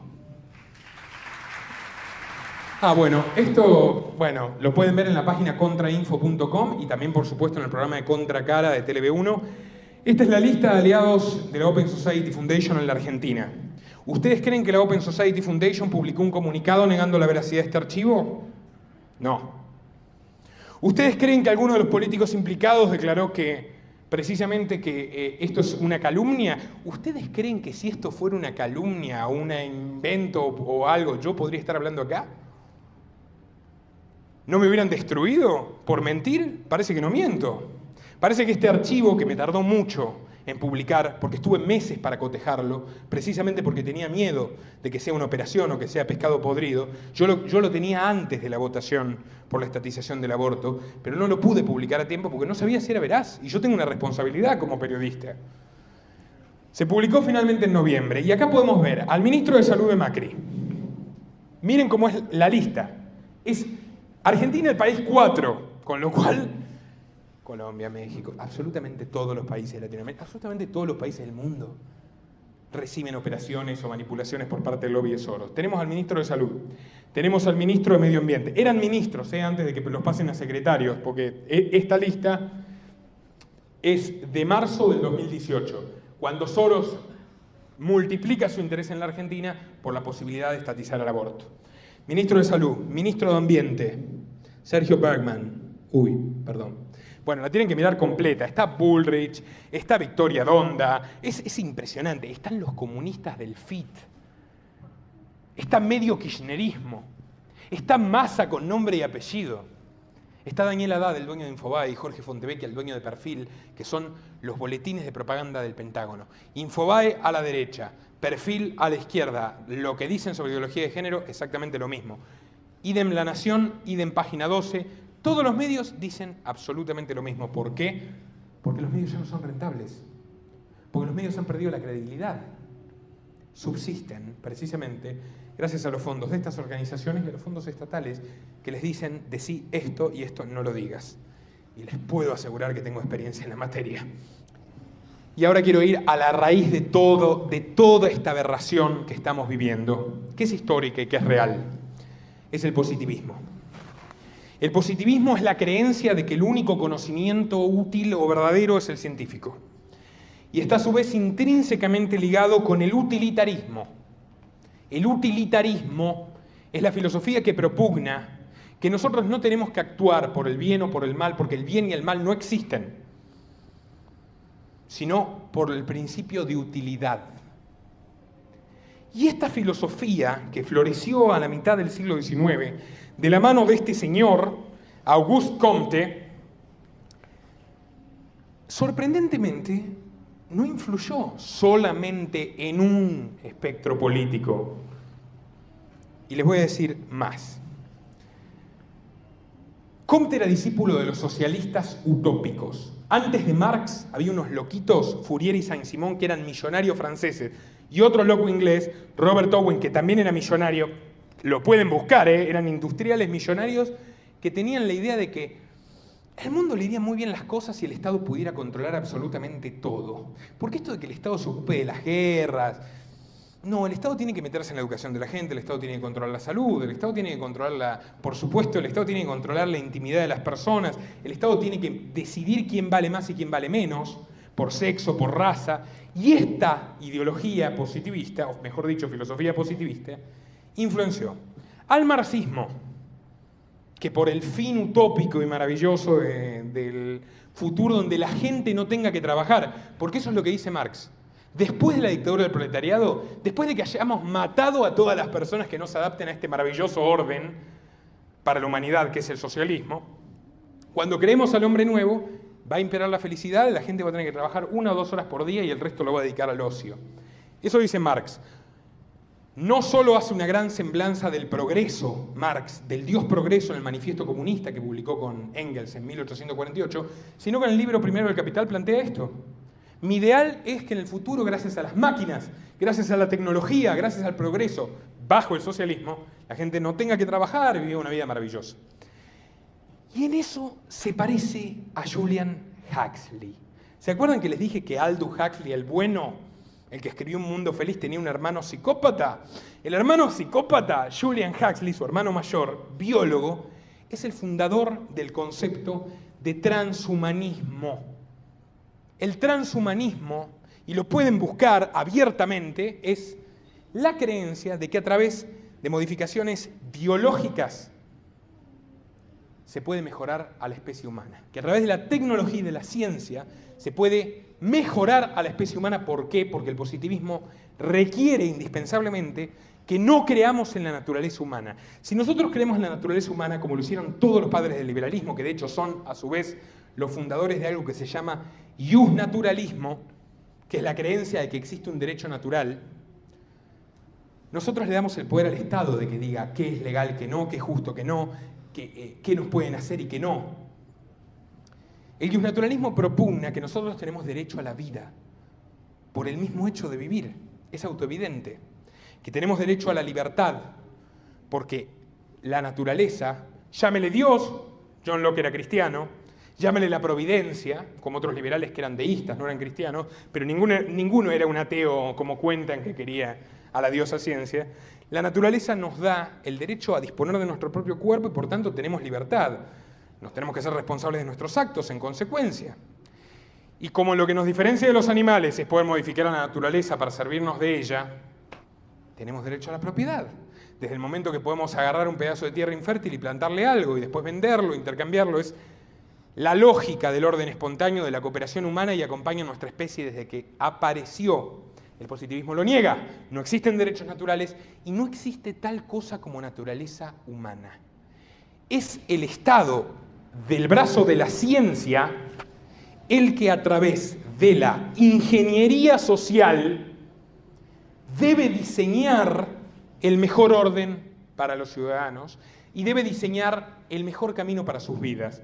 Julian Huxley, el Huxley malévolo, como le digo yo, dijo, y él era aristócrata inglés y por supuesto capitalista, no marxista, gracias al desarrollo tecnológico, dentro de muy poco tiempo la gente no tendrá que trabajar más de 2 horas al día y por la eficiencia de las máquinas se harán obsoletos los debates sobre el reparto de bienes, la democracia y el libre albedrío.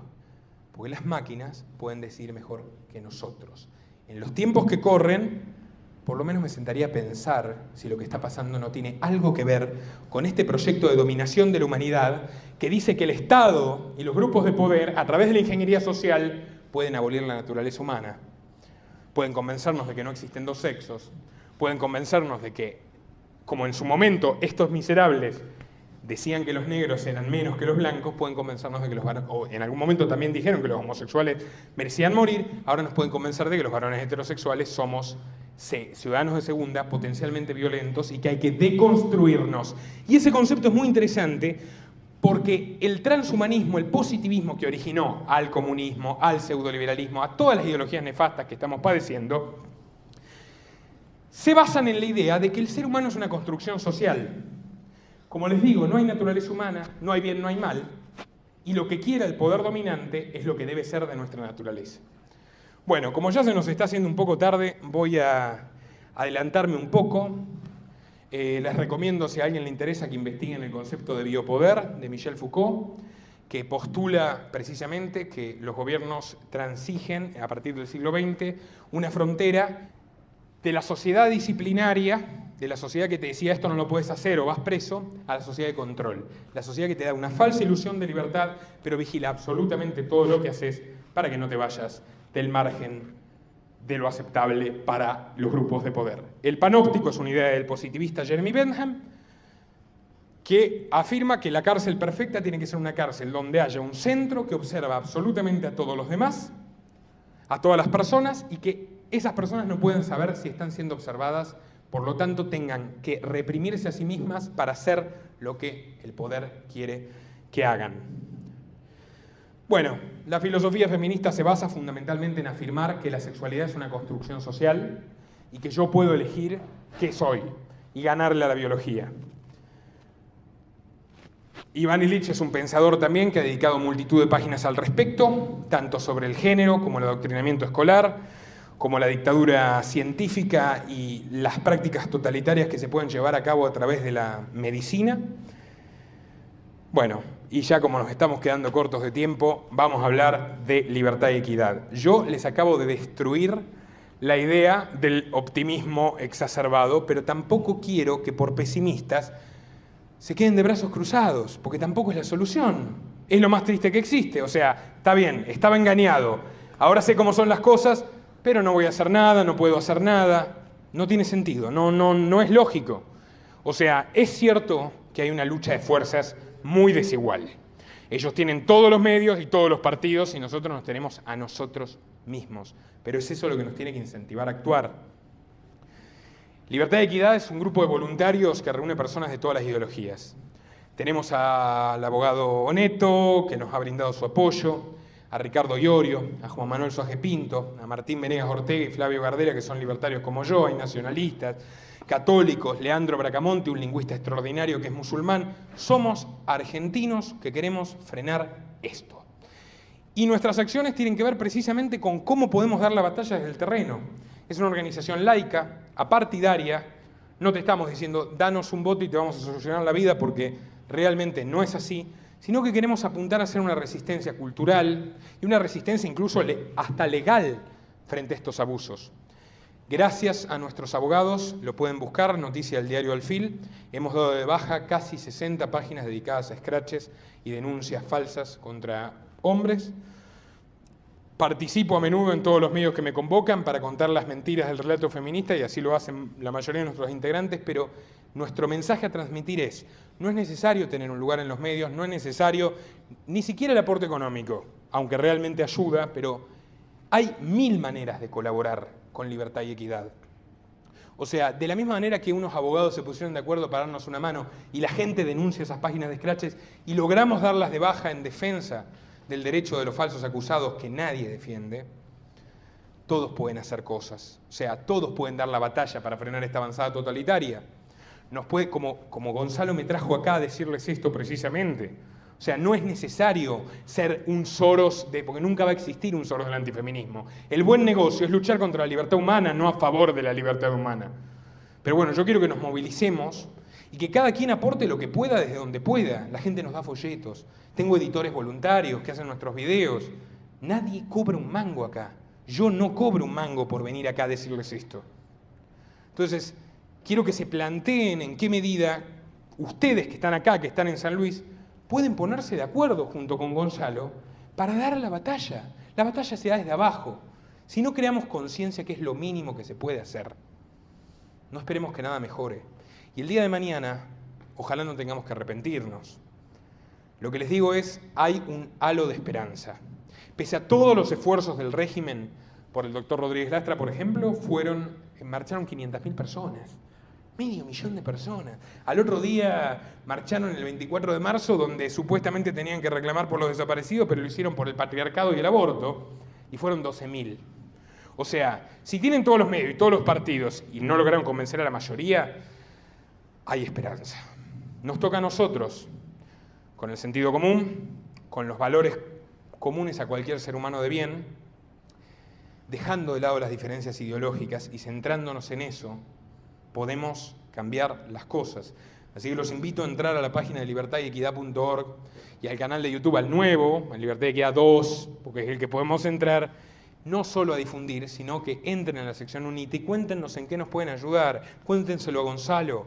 Creemos una unidad regional, es lo que estamos tratando de hacer en todas partes, para luchar no solo en la cuestión focal, no solo en cuestiones focales, sino en una mirada más integral de este problema, del feminismo autoritario, por cuestiones tan básicas como la igualdad ante la ley, la libertad del individuo, las garantías del acusado, que se están poniendo en cuestión por parte de un bando apoyado por la élite global de gente violenta que promueve una ideología identitaria de segregación, que persigue inocentes, que castra a los chicos. O sea, es muy claro que son los malos, o sea, y es tan claro que no logran convocar multitudes. Hagámoslo nosotros, nada más.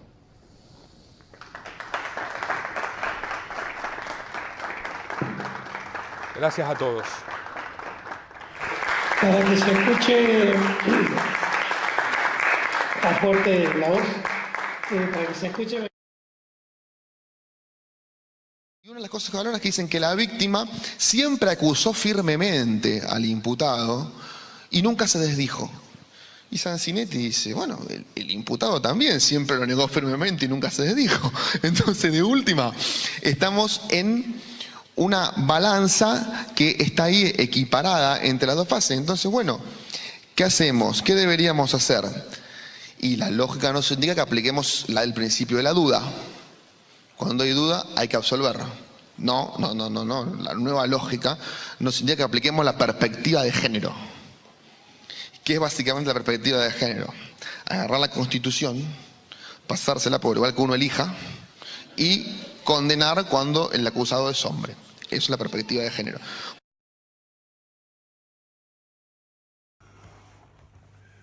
Sabemos que las manifestaciones de estas, yo las amo. A las pañuelos verdes las amo, porque no quiero volver a nacer más en este planeta. Las amo, porque el amor libera. Es lindo hacer reír a las personas, porque es preferible reír que llorar. Más entregarse, más tener rabia y callarse. Eso es muy triste. Están avasallando nuestros derechos. Y esas chicas del trapo verde, el tesoro del hombre pobre, son sus hijos. Y lucha para que sean mejores. Tal vez vaya a vender café, tal vez tenga una parrilla en una estación. Y se la funde la fin. Claro, y para que sus hijos puedan estudiar. Yo quiero que terminemos esto diciéndote, espero que muchos muchachos se den cuenta de que se puede, loco, de que se puede. Y que todo aquel Nicolás Mora que exista o quiera ser un Nicolás Moraz, nuestra nación tiene mi apoyo también. Es un tema muy polémico, pero al margen de eso, no se le pone la misma onda criminal que se le pone si hubiese sido al revés. Entonces, yo creo que hay una búsqueda acentuada de generar como una... Yo lo que veo... desincentivar la heterosexualidad y por 2 motivos. Control de natalidad y comercio. Porque si se casan entre hombres y mujeres, ¿dónde hacemos los chicos? En el laboratorio. 100 lucas verdes van a ser un pibe en el laboratorio. Ajá. Entonces, ¿sabes qué? Lo que tenemos en el laboratorio lo hacemos todos millonarios. Sí, o alquiler de vientres, todo ese tipo de tecnología obviamente son... ¿Me entendés? Entonces yo veo por ahí. Es increíble que la izquierda esté levantando las banderas de Kissinger y Rockefeller. Y lo único que quieren es destruir. ¿Qué quieren destruir? La familia. ¿Dónde se vio que ustedes van a educar sexualmente a mis nietos, a mis hijos? Run.